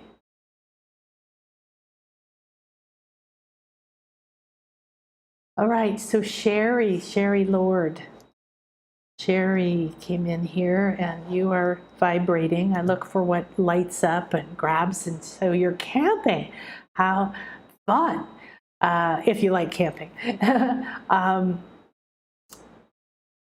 Ending my relationship. Sherry would like to know about ending her relationship. Give me 1 second here. I'm going to have a sip.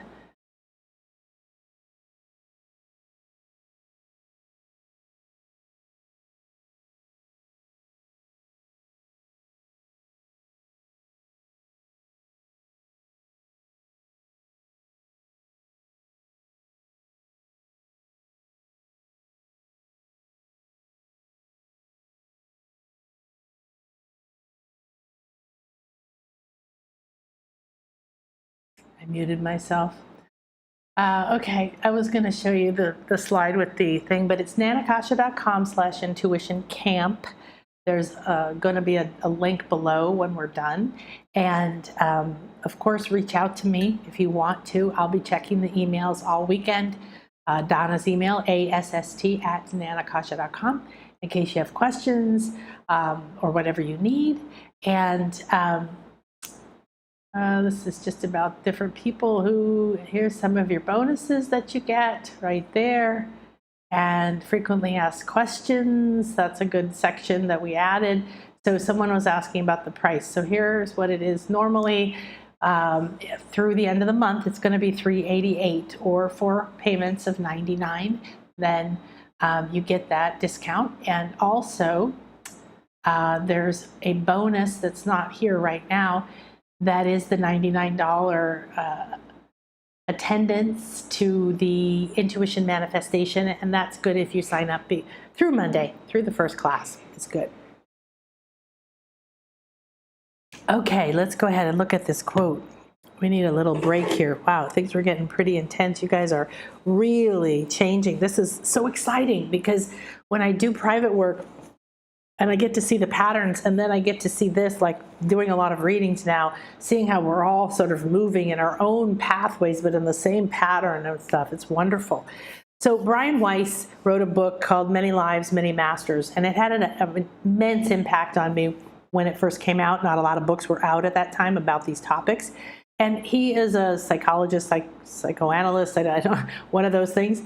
And he started to do hypnosis with his clients, and they began to spontaneously go to past lives. This is exactly what happened to me. I never went in and said, let's do a past life reading. I was learning healing and energy work and doing all of my inner spiritual work and every mystery work at the same time. I decided to become a master level hypnotherapist, and I went for 5 years. So I had lots of experiences, saw lots of people, and saw lots of stories. And the profoundness of when you remember one of these, what it can transform in your life, how it can free you, blew my mind. So I loved his book because he came out of the closet. He didn't want to say it as a doctor. He knew he was going to get criticized back then, but now he's known more probably for his stories about what's happened for his clients when they do have a memory of a past life and they're able to process it. So he said, when in doubt, choose the heart and trust yourself to integrate intuition and experience.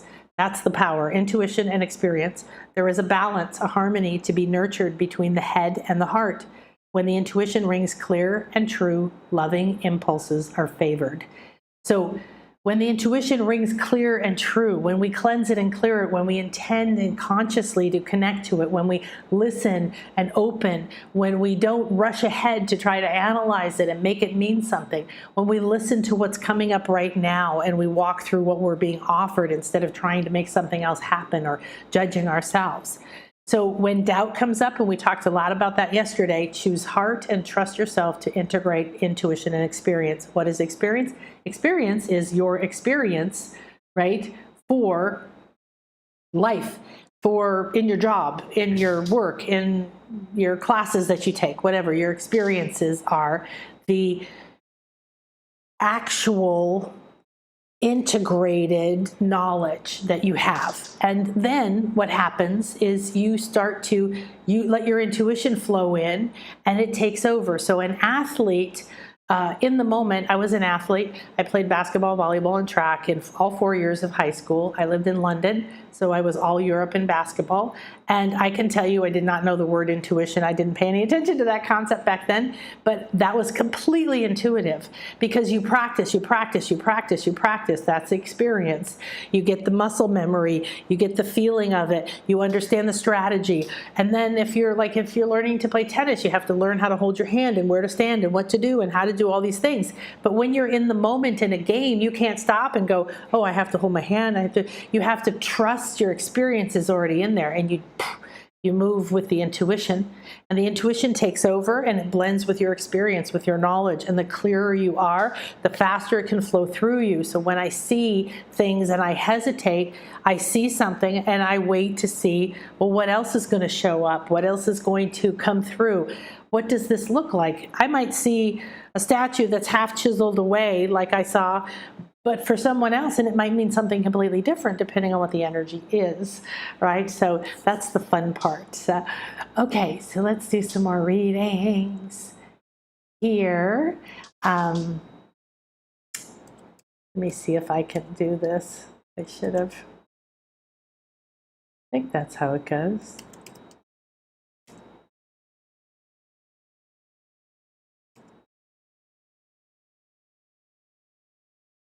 Oh no. All right, I think that's the right link there. Okay. Susan. I think we had 2 Susans. So I'm going to go through here and see what Susan is jumping out. Maybe it's for both Susans. Susan. Susan. Oh, she took her message away. Oh, hi, Susan from New Hampshire.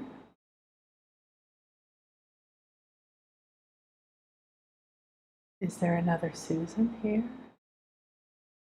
Yes. Oh, it's the same Susan, maybe. I think it's you, Susan Christini.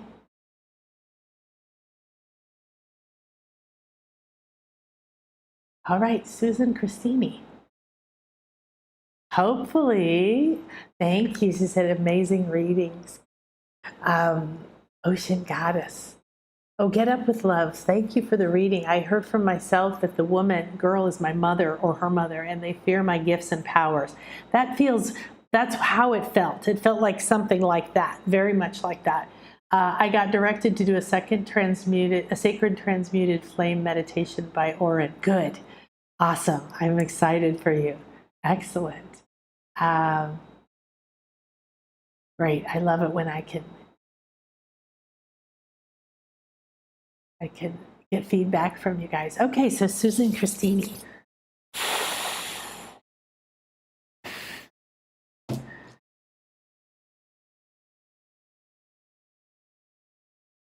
So when we do readings, you guys will get to practice, and don't worry, it's a safe space.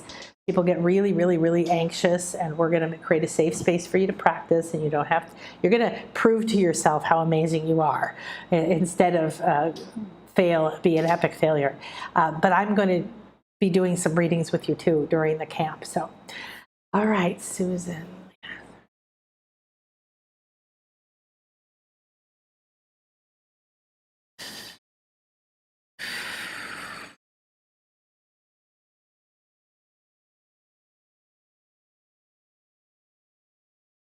Susan, we're entering a scene. It's cold, there's a lot of snow. It's like you're in a sleigh, but it looks super old-fashioned, like it's carved from one piece of wood that comes from the front, and then underneath you, and then up around you, and curving over like a big circle almost that's only open in the front, and you're sitting, laying back in it. And it's not moving, sitting in snow. There's a lot of trees. There's separation between the trees. It's not dense like a dark forest, but it is nighttime. There's a blue sky, a lot of stars. There's a lot of snow built up like under the front of your sleigh, and it's almost like you've sledded down to this point and stopped. You're on a hill. I just see down the hill snow under kind of a glowing night sky. You're bundled up, you have like warm things on, you feel warm, like you're just sitting here, you're cradled here. Again, it has a cradling feeling, like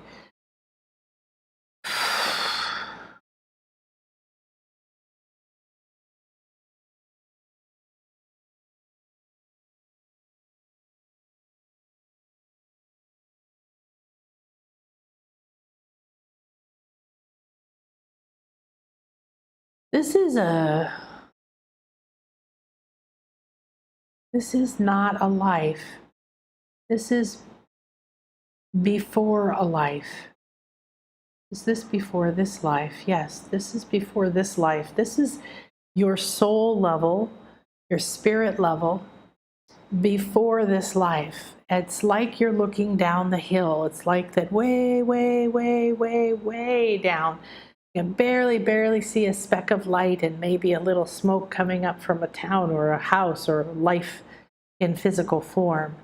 And this feels like you've slid, you've come down, you've been brought down in this beautiful cocoon sphere type sleigh. You've slid down, down, down. So you're no longer in the soul level. You're no longer in the planning stages. You've left to begin the manifestation into this life. So you're down there, you're going to be born. And you've come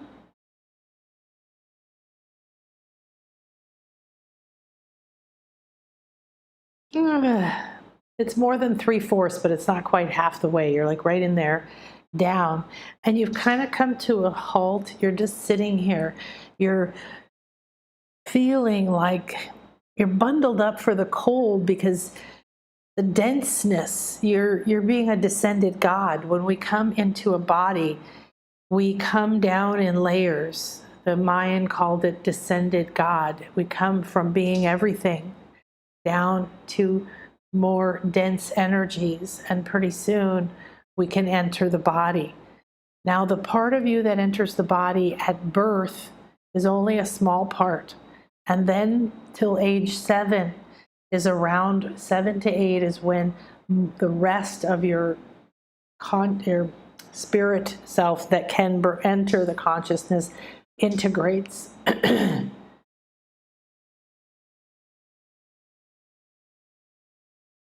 Okay, so this is a place that you have a very strong connection to, which is highly unusual. And Sherry, is that who this is? Sherry, okay, good. I kept hearing Sherry, Sherry, Sherry.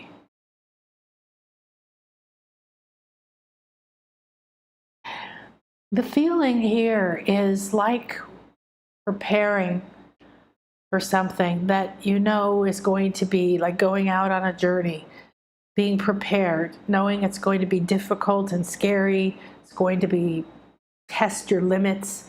It's going to be exciting. It's going to be interesting. It's going to be everything. And it's going to be epic. But there's that pause before, like, okay, I know I have chosen this. I know this is what I'm going to do.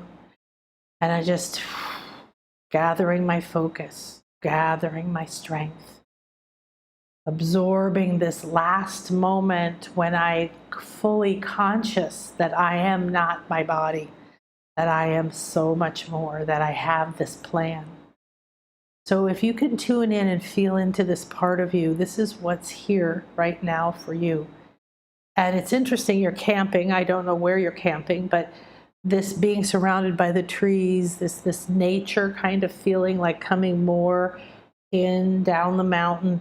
There's more life as you get closer, right? There's more trees, and here, this is where there's just these, they almost are like guardians, these trees that are around you.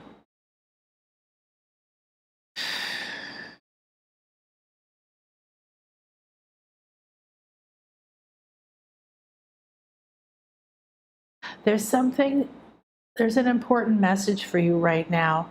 And for you to sit with this, to go into this place, to sit in this, to connect with this part of you again.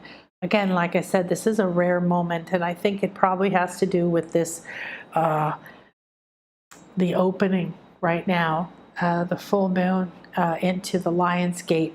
This is a chance for you to reconnect to this part of you that is similar to your I am presence. You're connecting to a part of you that understands and knows who you are.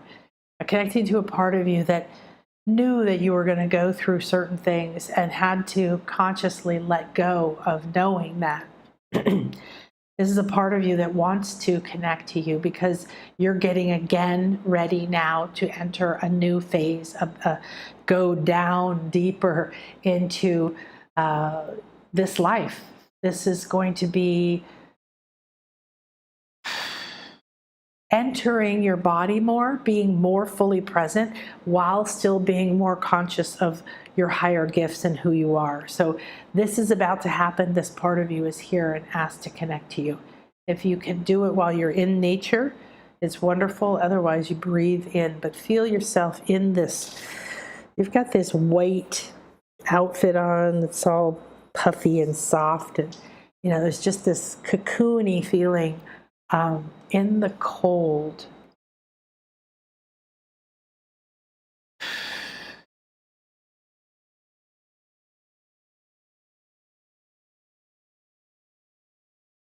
There's a rabbit, something to do with a white rabbit. White rabbit energy is over your head, around your head. So the full moon has a rabbit in it. And the rabbit, for Ishal, the Mayan goddess, she's usually shown with a rabbit. She's pouring waters of life, fertility, abundance down on you like silver rays. She's got the snake on the head, the awakened eye connected, and rainbow. So the rabbit is going to be there over your head, this full moon. It's just almost encapsulating your head the next 2 days to help you with this. I think that this connection is going to be here only for this very short time, so give it some really good focus. Beautiful. Thank you, thank you, thank you.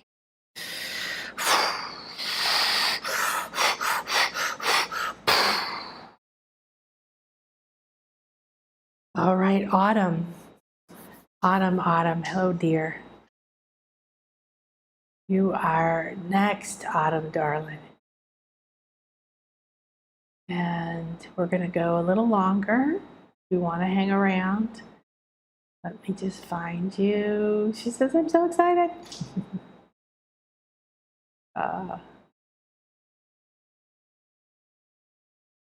Yes, I can feel about 3 more of you after Autumn, I think we're going to do. And we'll see what comes through. And all right. Hi, Genevieve. Aloha. Oh, wow. So, Ocean Goddess, you're going to be next. So, we're going to do Autumn, and then Ocean Goddess, and then a couple more people after that. All right. So, hold tight for just a quick minute as I run to get some more drink. Give me a second. Thanks.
Okay, thank you so much for giving me that moment. I released, and it's much easier to receive when you release the other stuff that's going on, right?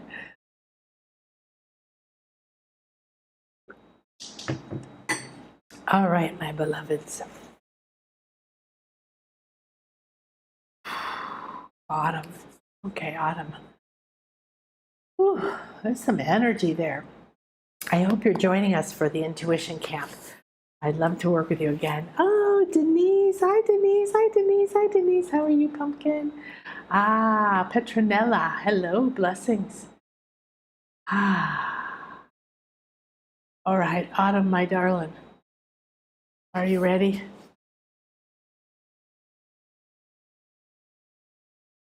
All right.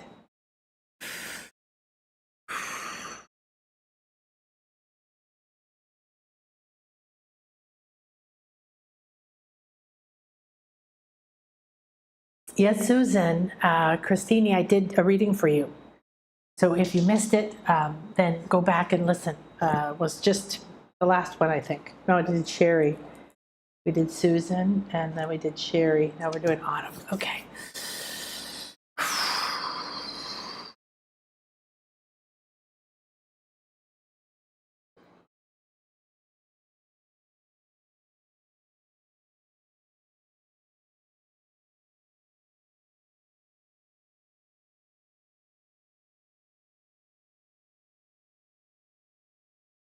Okay.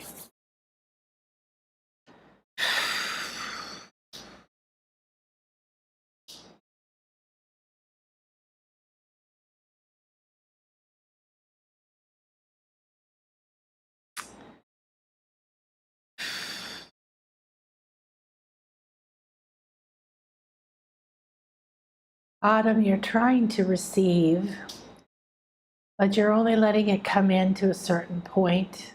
I want you to hold your left hand up like this with the palm facing forward. Activate your palms. Be open and receptive, and you don't have to hold it this high, but hold it up. You can also put it in your hand, on your lap, facing up, but right now this is important for you. There is a mirror image of you standing in front of you, and this left side is clear. You can see the reflection, but as it comes over into your right side, it starts to fade, starts to get darker. There's not clarity here. It's a bit heavy, it's buried, it's muddy. And this hand needs to start to receive, because this is the heart hand. This is the receiving hand. Energetically, you need more energy to your heart. You need to receive more. You need to let go of these things that are covering your ability to receive, your beliefs of worthiness and all the old. And it's old. This is stuff you've been buried under. So again, this is something to almost brush away, dig out, uncover, because it's gold. It's like I'm uncovering a gold statue almost. And the nice thing, honey, is that this dirt covering, it's dry. It's not rock. It's not heavy. It's not thick. It's not clay. It's not mud. It's just brushing away. Okay, so but it's buried, and it feels very ancient. It feels like this is an ancient part of you that's been buried. This is your masculine side, right? But remember, it's also covering the head, and the right brain is the intuitive brain. Once the left side is feminine, the right side is masculine, but the energy force goes from your 8 original cells and goes through each chakra like that caduceus, like this, crossing masculine and feminine, bringing balanced energy to each energy center. Boom, boom, boom. And then it comes up here and pours into this third eye energy center. And from here, the awakening happens. The wings come out, the crown. So the right side is the intuitive brain. So you're receiving on the left side is not just to feed your heart, but to allow connection to the right brain. So you have physically, in the physical world, you have that feminine energy, loving, nurturing, helping, maybe too much, and you're not receiving enough, right? You want to receive more, and you want to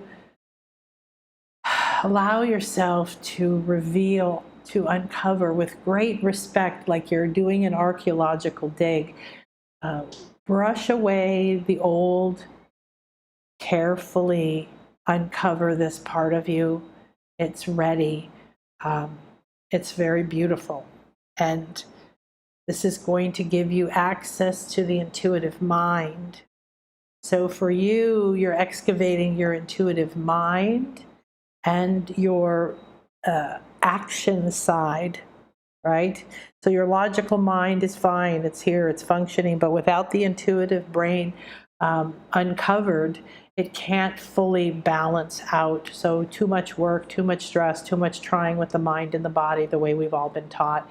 And this is the time for you to do this. And this is different than reclaiming your power in different ways that I see for people. This is literally realizing you're uncovering a precious, ancient part of you that is beautiful, valuable, so valuable, holds so much information, so much talents.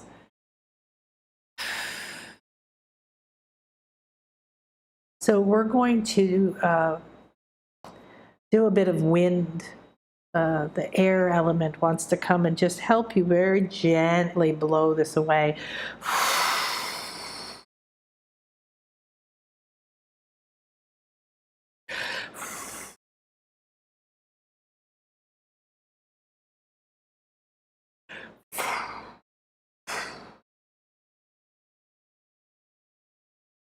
Beautiful. Looked like a gold Buddha to me. Now there's more hair though coming through, more like it's like a statue right now.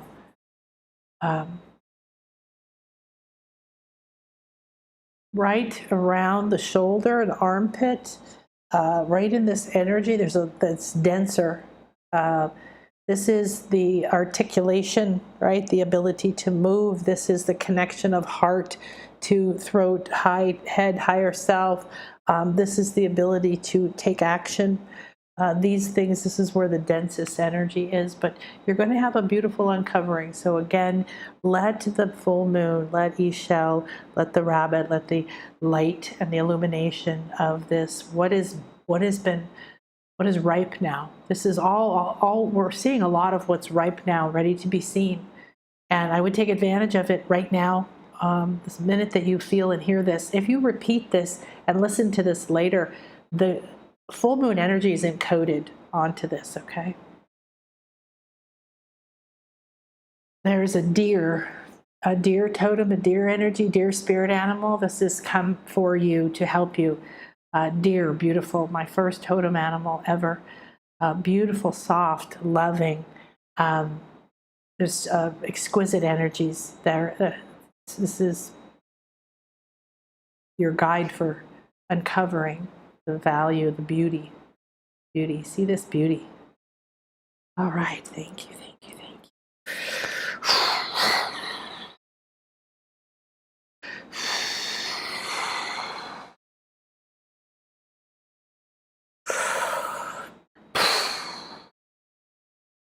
Ocean goddess.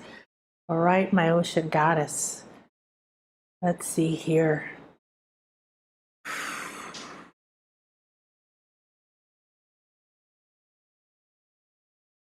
All right, can you see anything for me on a joyous, spacious, energizing new place to live for me? I'm trying to co-create with the universe and angels to manifest something. Yes, I think I saw you say you lived in the same place on the ocean for a long time, right? 21 years, and your landlady wants you out. Very stressful. I'm trying to co-create a joyous, energizing, spacious new place for me to love. Okay, very important, beautiful goddess. You are a goddess. You are an ocean energy. You are so connected to this land. You are complete here. No stress allowed. It is vital for you to not feel the stress, to not allow that That's the mind, that's the lack, that's the limitation that's taking over. It's really trying to mess with you. It is time. You are being freed from this place because there is a new place for you to go. Similar to everything we're seeing, you have to complete this and release it. Gratitude, so much gratitude for where you've been, for the house, for the landlady, for the ground, for the earth, for the ocean, for every experience, painful or beautiful. Complete it, okay? And then open from within. Don't stress, don't run, don't make any decisions from a place of stress or fear or feeling like something's being taken from you. You have to let go of all those things. This is treasure. This is a next step of treasure. And here's the best thing to say: this or something better, this or something better. This or something better might be something that's a temporary step. I am right now in shock, as I've shared, living in my beach house on the beach. I have a big piece of land on the beach. I'm blown away by that. But it didn't happen like, oh, boom, there I am. Okay, I rented here in Mexico for over 4.5 years. So many places that I know exactly what I want. So some of them were just horrible. Some of them were wonderful. Every one of them had a problem. Every one of them, I had a new experience with the land, with the house, with the people, with the place. I started to love that experience. Before that, I rented for many years. I owned many houses during my marriage. And at the end of a 25-year marriage, I lost everything, went through bankruptcy, and began to rent. And the opportunity to try these different places, to follow my path, the freedom, was very empowering. So I really strongly encourage you and anyone else, do not get attached to, oh, I have to know the exact place to go and it has to be like this and it must be perfect. Let go with the flow, let your intuition go on a journey. Be like, okay, maybe I go rent for a few months, a little bit here, a little bit there. Maybe I try a different island. Maybe I try a different town. Maybe I go to a different country. Maybe whatever. Open, honey. You need to flow. The ocean energy has been cleansing you, clearing you, bringing you wisdom. You need to take it to new places. You have had an incredible experience here, but it's actually vital that you move to the next step in order to integrate fully who you've become and to start to use it with new energies. There's new places, new energies, new learnings, a lot of land and ocean, a lot of, I keep seeing coastline and places. It looks like Hawaii, also looks like could be other islands, other places for you to go, to visit, to sit with, to listen to. I'm almost seeing like little dots on a crown or little dots on a journey, like mapped out. So be open to that constellation, like going from this star, to that place, to this place. You might want to take a journey for a few days, a few weeks. I have several clients that are so on a quest right now, and I think this is so true for all of us, but they're literally like traveling through countries or going and driving by themselves for the first time across a few states, doing a few different things. Or one of my clients recently drove from Florida to Toronto and just went with the flow on the way. Ooh, look, skydiving, boom, skydiving. Oh, look, what's over here? Stay a few days. Go when you feel, whatever it is. This is definitely for you. So no stress. Really, really, really trust. You know so much. And you are this shimmering energy. And you need to bring this shimmering energy that you are, this wisdom and that you have, to other places. Don't think of it as being uprooted or chopped down. Think of it as being transplanted. This is where you grew to this height like a tree, and now you're being taken. You're going to be moving. You're going to go to new places. It's really powerful. Woo, exciting, exciting.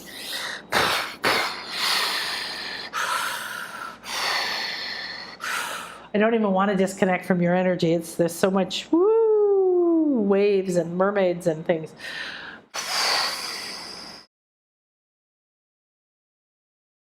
Caves. There's something about caves. If there's a cave, See if you can go find it, tune into it, meditate with it, talk to it. That would be very good for you. Okay, let's do a couple more.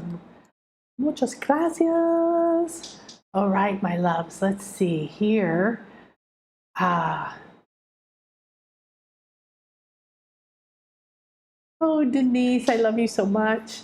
I love it. Whenever I see your energy, I just light up. I've known Denise for many years. She's an amazing woman.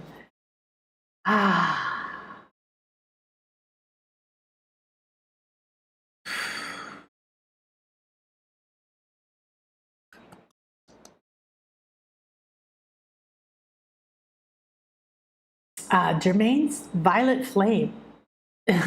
Ocean Goddess said, love Saint Germain, Violet Flame. Definitely getting that. Just did I Am Discourses with Saint Germain itself with Master Sri Lan Ka and Master Lady Kira Ka at Tulsa Blue Mountain. That sounds amazing. I did so many years studying ancient masters and a lot of texts that aren't really well known in the US or Canada maybe.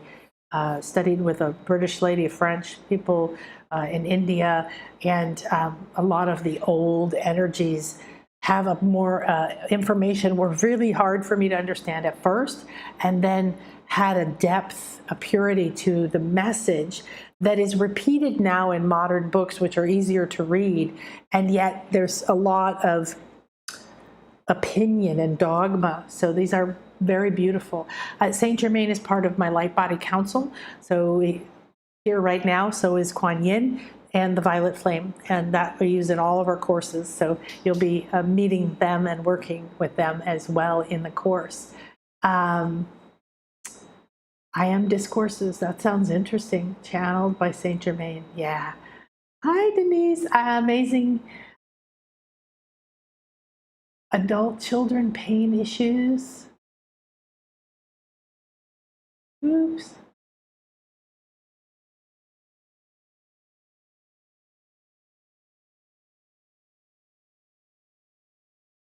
Oh, wow, that's very powerful. Carol says, I was guided to cleanse my house and found my 22-year-old boy as a child in his old room in the cupboard and my 26-year-old girl in hers. I think I managed to integrate them into their own lives. That is insanely powerful, sweetheart. That is some powerful stuff. You can see how that, if that sounds weird to you, what we're talking about is that we're multiple layered, right? We're energetic. And so parts of you could be stuck in your old house. You know, her children were still stuck there at part of their energy field, part of their emotional field, part of their agreements. Everybody is on their own path, has their own soul purpose. So we may want something for our children, but their purpose and path may need them to go a different direction. And so everything you do frees them. It's really good. Hi, Pamela Thomas. Okay. Let's see here.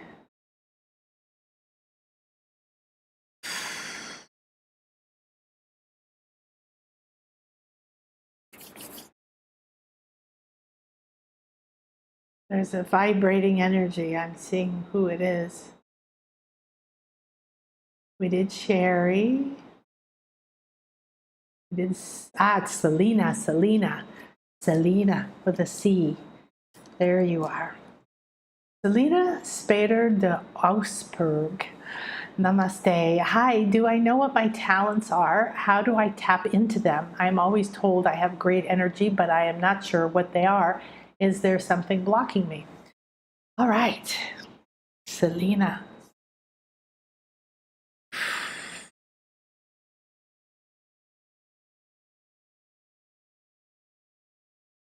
So I'm doing a light body scan of your light body, of this, all the layers of your being as Selena. I use my activated hands and palm portals for this because they're an excellent way for me to receive energy.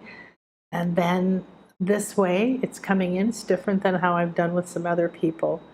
I feel where I feel things. So you have a lot of energy around your heart center and over your shoulders. There's something that looks like big, really big wing type energy. It's attached right along the shoulders and the neck. There's a you're standing in the clouds, so uh, it feels like you're separated from things. You're like above them. There's a need for some kind of separation. Um, so when somebody says you have great energy or whatever, you don't know what it is, or you don't think you sense it. There's this sense of being above, being safe, looking at it from above, not getting your hands too dirty, not diving in, and not being safe in the body. So there's this very strong part. There's something holding around the heart. It's starting at the sides and wrapping around the back like a band. Um, it's almost like you're strapped to something, like right here across the chest. You're just strapped in, and you can't go. Your wing energy means different things. You're showing this very strong, developed, like Archangel Michael type wings, big, powerful wings, but they're attached to you on your shoulders, and they're just going down in the back, and they're just there. They're almost like stone. They're almost just hard and anchored. They're just and so you're standing like pretty, like your feet together, like little princess on this cloud. There's a lot of clouds around you. You can't see very clearly. And you've got something holding your heart. It also feels like a magnet, like you bolted to something. And your head goes into the clouds. So what we're being shown right now is that there's these white clouds all around you, but it is like, just being above and being separated. Like when something is so painful, you just have to separate from it. So this is about your heart center. And interesting that it doesn't go across the front of your chest, but there's a heaviness right across the chest, and then in the center it feels like a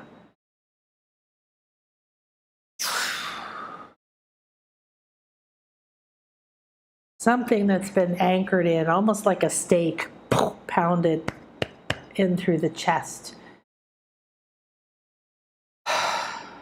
Wow. Boy, you guys got some intense shit going on.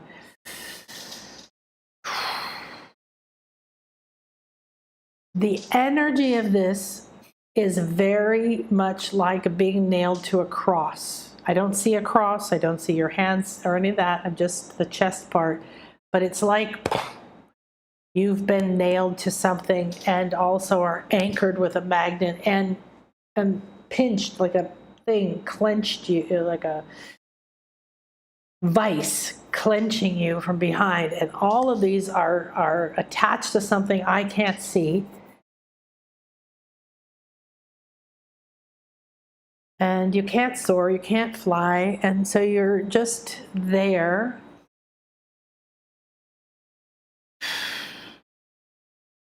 Okay, we have to go into this. We have to go into the spike, so I need you to drop in, to be ready and willing and open and receptive to accept that I am safe, that I am protected, that I am loved, and that I am seeing that which is optimal for me. I am guided by my highest good, and I go into this spike in my chest. I go deep, dark, deep into my chest, into my heart, into my soul, into my energy, directly to the part of me that has been impaled, nailed, and locked down into something. I'm ready and willing to see it, release it in whatever way is optimal for me at this time.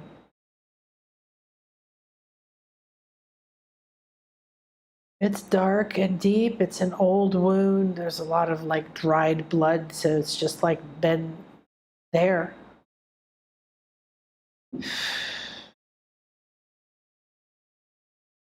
It's very old.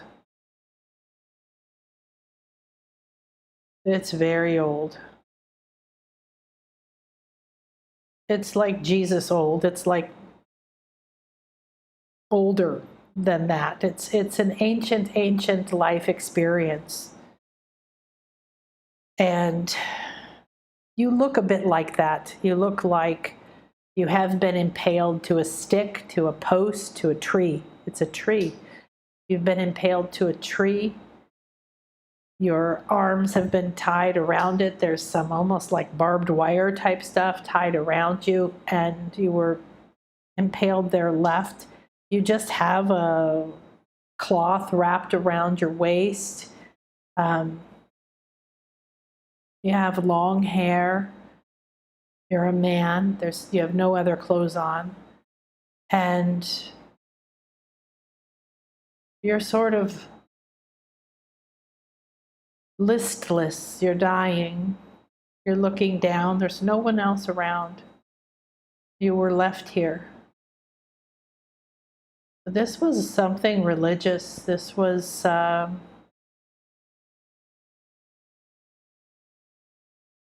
you were some kind of a prophet, some kind of a speaker, an oracle, somebody speaking truth. You received visions and truth. You were very connected and communed with nature, and it didn't agree with the powers that be at the time.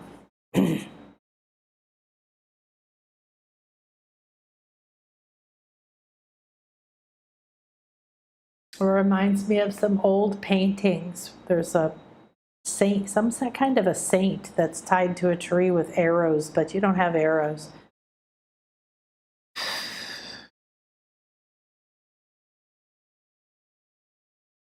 This is very deep because the repression, power over,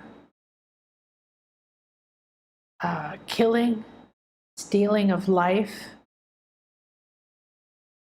removing of personal power. These are layers of what's carried deep in this heart wound and why it is a vice and a stake, and it's very intense. So there's you and different lives you've had, but there is also this bigger picture. You're part of being a channel to release this bigger energy on the planet. So in order for you to reclaim your gifts, to reclaim your these very ancient, very wise, very loving powers, and your ability to feel free to speak it without fear of retribution, torture, pain, and not just for you, because you know that people you loved were hurt too. This is yours to release layer by layer, to free yourself, and then these really strong wings that you have already developed can lift you out of this. This is a life and other energies, many lives. This is a part of your mission is walking into this, knowing that you have the strength to see it, accept it, release it, transform it, and then gift that out. So I would do some deep healing around this, deep heart, breathing energy into the heart, soothing it, letting lots of love come in, creating safety. There's a lot of angelic presence here. There's a lot of they're angelic. There's also goddess kind of energy. There's a lot of beautiful, nurturing, loving, protective energy around you. The clouds are representing that as well. And if you relax and accept it, you're going to walk through this process. Again, I would use the next few days to powerfully relax, write, focus on it, give yourself permission to accept it, to let it come up and out, and release it in whatever way that is. You don't always have to know everything or re-experience pain, and you might see places in this life or realize other energies or patterns that you got from different parts of your life that are tied to this. But It's enormous, because once you free yourself of this and begin to allow yourself movement to expand who you are, to realign with those gifts and to use them with a full functioning heart center, your life's going to be very, very different. Thank you. Thank you very much for sharing yourself with me, and for the honor and blessing of helping to reveal and to release these.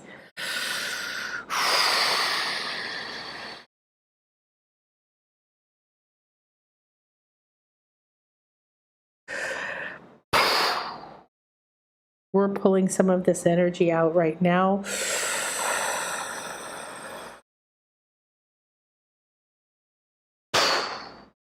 And we're giving it to Gaia. Kuan Yin is now entering. Thank you, thank you, thank you. She's holding space for all of us here. She is entering and asking for each of us to give her our pain, our past, our betrayal, our victimhood, those places, secrets, and heaviness that we're still attached to, that block our intuition and keep us from knowing and loving who we are. She is here. She has agreed, even though she ascended and transcended these kinds of pains and fears. She chose to stay here to help us, to help anyone who will accept. She is here to hold the pain, the grief, and all the low energies, and to surround us in compassion. Thank you, thank you, thank you.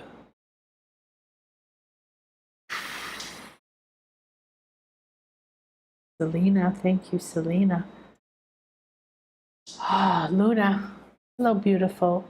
I'd like to know if I am ready, really open and ready for the romantic relationship that I keep saying that I am, but don't seem to find. Luna, you're in the beautiful place. Connect to your namesake. Connect to this energy of the full moon and ask for the moon to show you. It's like shining a path onto water to reveal a pathway. You are ready in your logical mind because you're tired of waiting. You're not ready in your emotional field because there's too much you're still holding on to that will complicate it, that will get in the way. So the full moon wants to help to illuminate this so you can cleanse. Cleanse, cleanse, cleanse, cleanse, cleanse. Emotionally, mentally, physically. Ooh, here it comes. See if I can mute myself before I sneeze.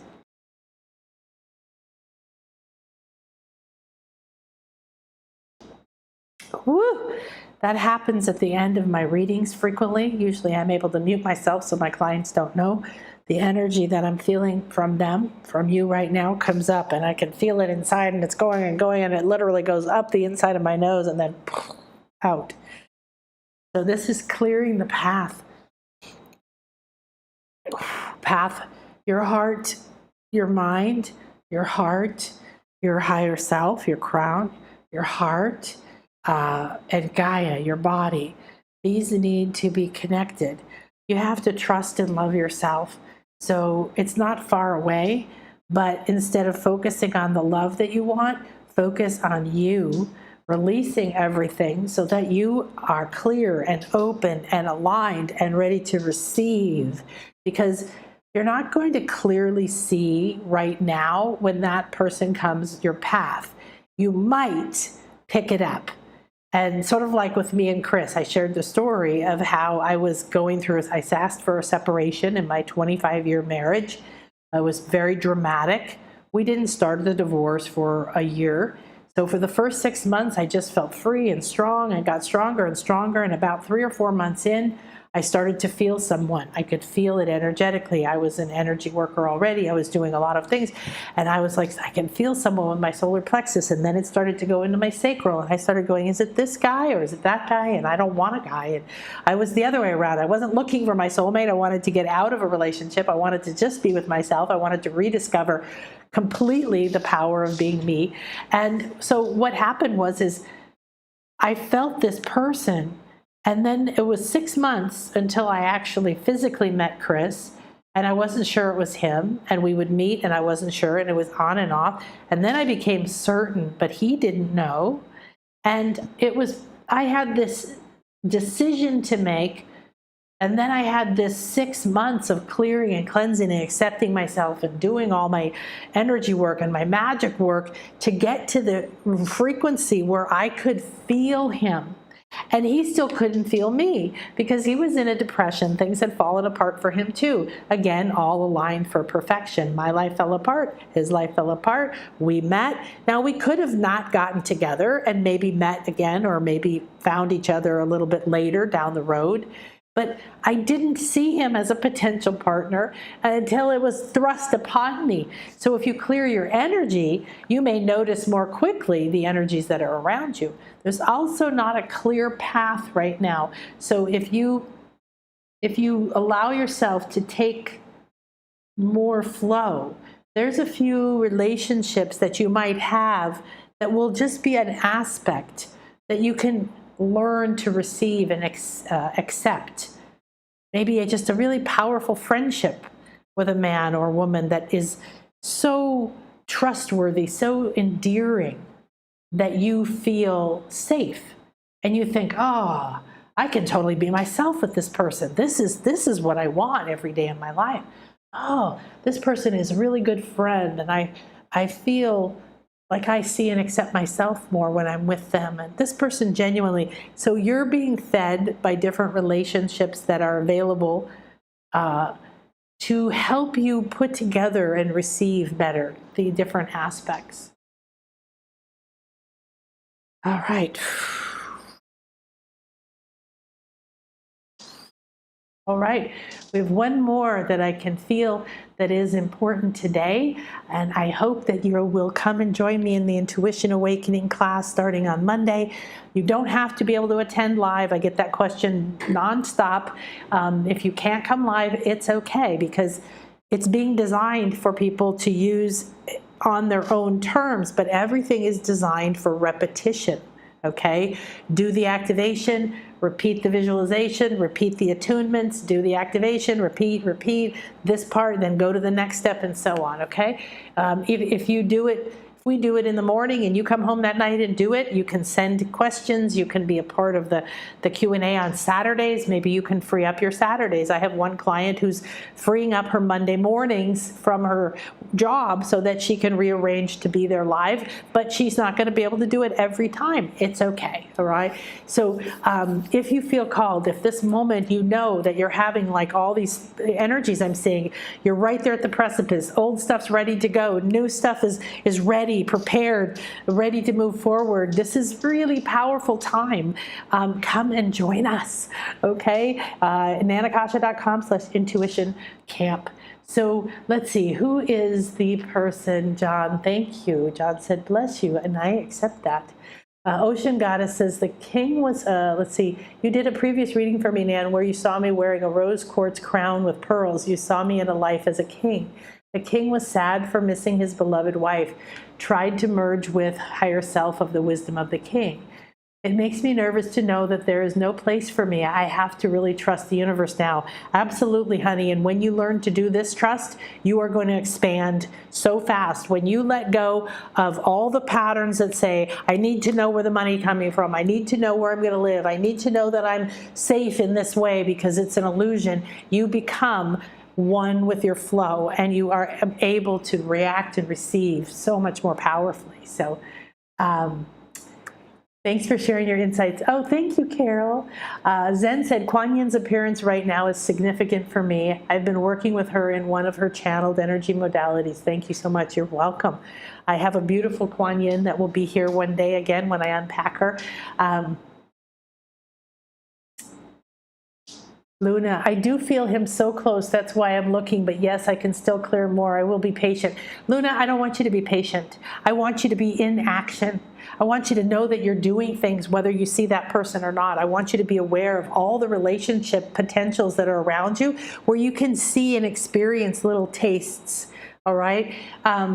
There's even the possibility that you're going to refine to his frequency, her frequency, whoever's frequency it is. But I want you to be in your flow, okay? Because we all know when you're in your flow, and the reason that Chris appeared to me at that point, because we realized later we had crossed paths a few times, not actually, but we were in the same town at the same time in different points, different places potentially we could have met, because we know we were meant to. And it took me choosing. If I had waited another year to get out of my divorce, it would have unfolded differently. I don't know how it would have unfolded. So we have to trust that this is falling apart so I can take the next step and I can free myself, and there's going to be some time alone, and there's going to be time learning relationships and developing them.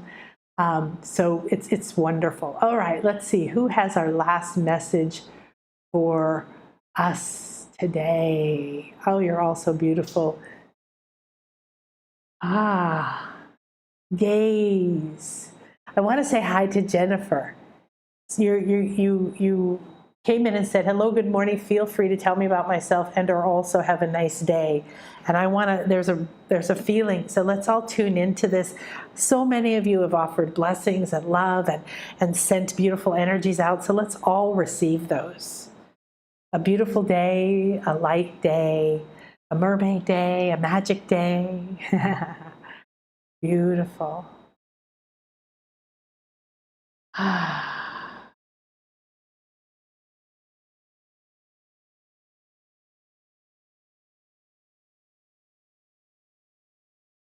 Oh, Marnie, you're so wonderful, Marnie Lowenthal.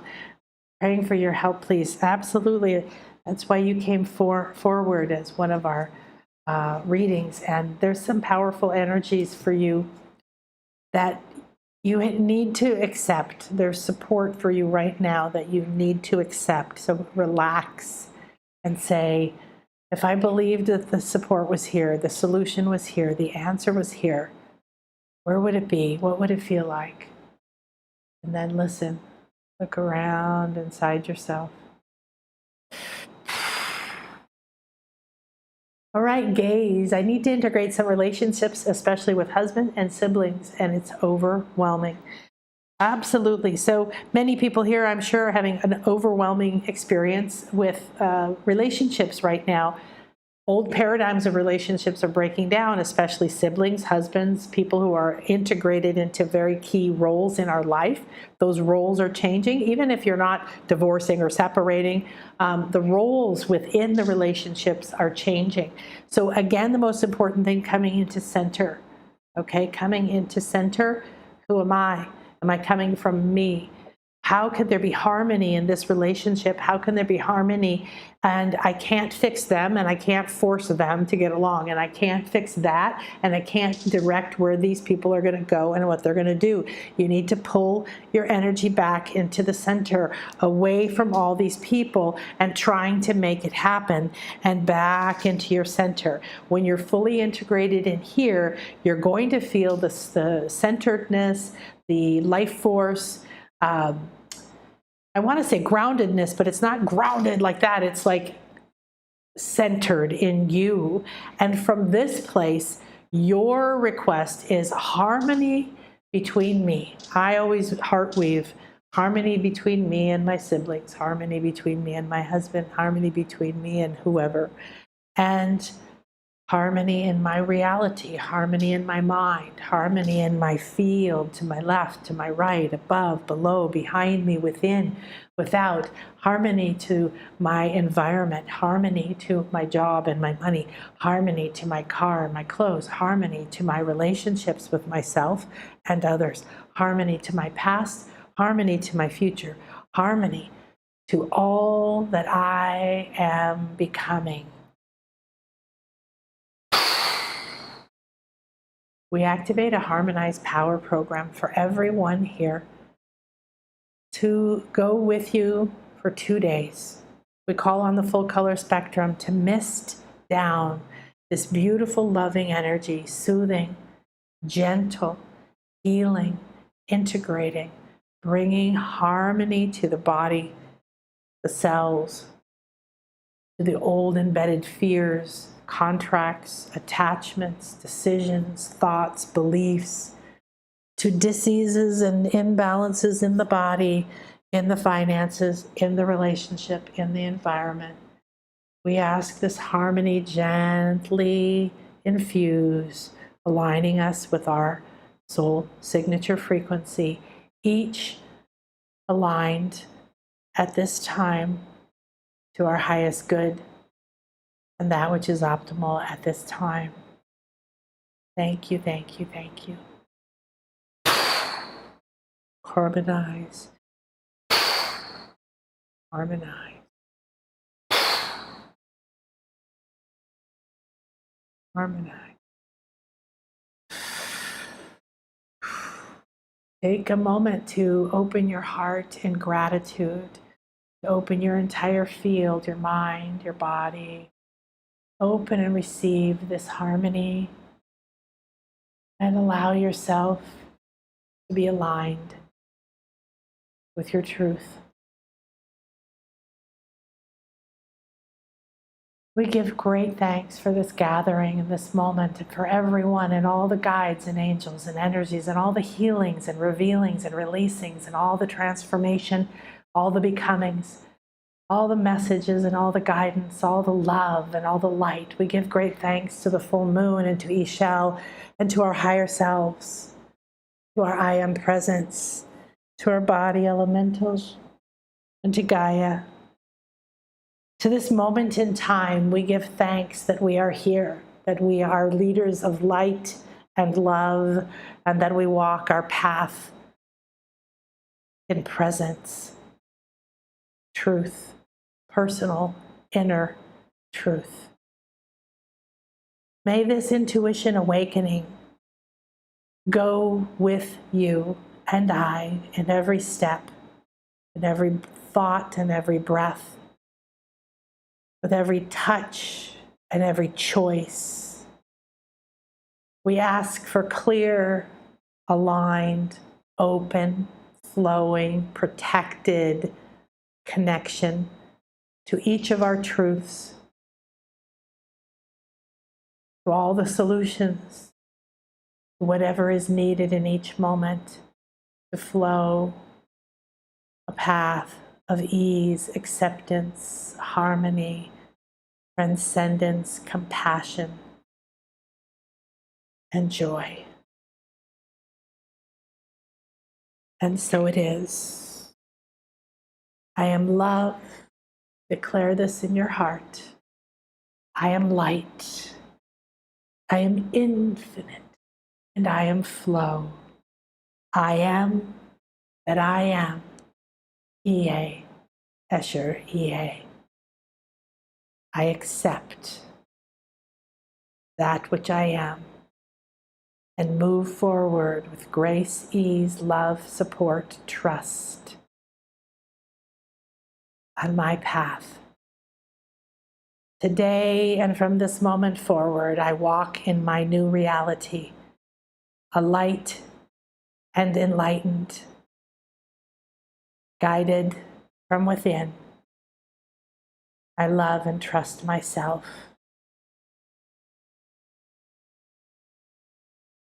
So it is. Put your hands on your heart. Breathe this intention in. 3, 2, 1. Send it out through your entire light body. Waves of your declaration move through every layer of your being. Your physical and DNA, your aura, your emotional body, your mental body, your Buddhic body, your causal body, out through every layer, every chakra, every part of your being, through your Akashic records, your soul star, through your stellar gateway, your purpose, your gateway to the field of abundance, through your interstellar gateway, your crystalline consciousness, through your great central sun, and up to your divine galactic goddess of pure, unconditional love and accelerated healing.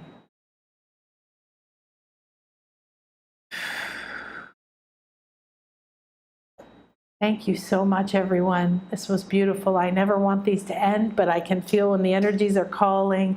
And I love all of you for being here. I love all of you for taking the time to do this, to look within, to love yourself. Please share this. Please come and join the Intuition Awakening. I know you'll love it. If you need help in any way, send an email, ASST@nanakasha.com. And I love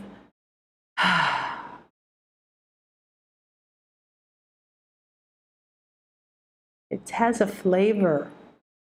It's very delicious. It's almost like strawberry, like sherbet, like strawberry sherbet. Yum, yum. All right, strawberries are cleansing. If you know Ho'oponopono, strawberries are cleansing.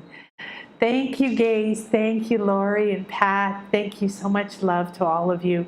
I hope that you received and trust that you received exactly what is optimal for you at this time, and that you have a beautiful and blessed day. As you're going through your day, as challenges come up, as you feel unsafe because you're moving forward, you're moving physically or emotionally or relationally, please drop back into this energy. Let your intuitive flow guide you. There's beautiful pathways, and you will find your way and be so happy. Thanks, everybody. Namaste.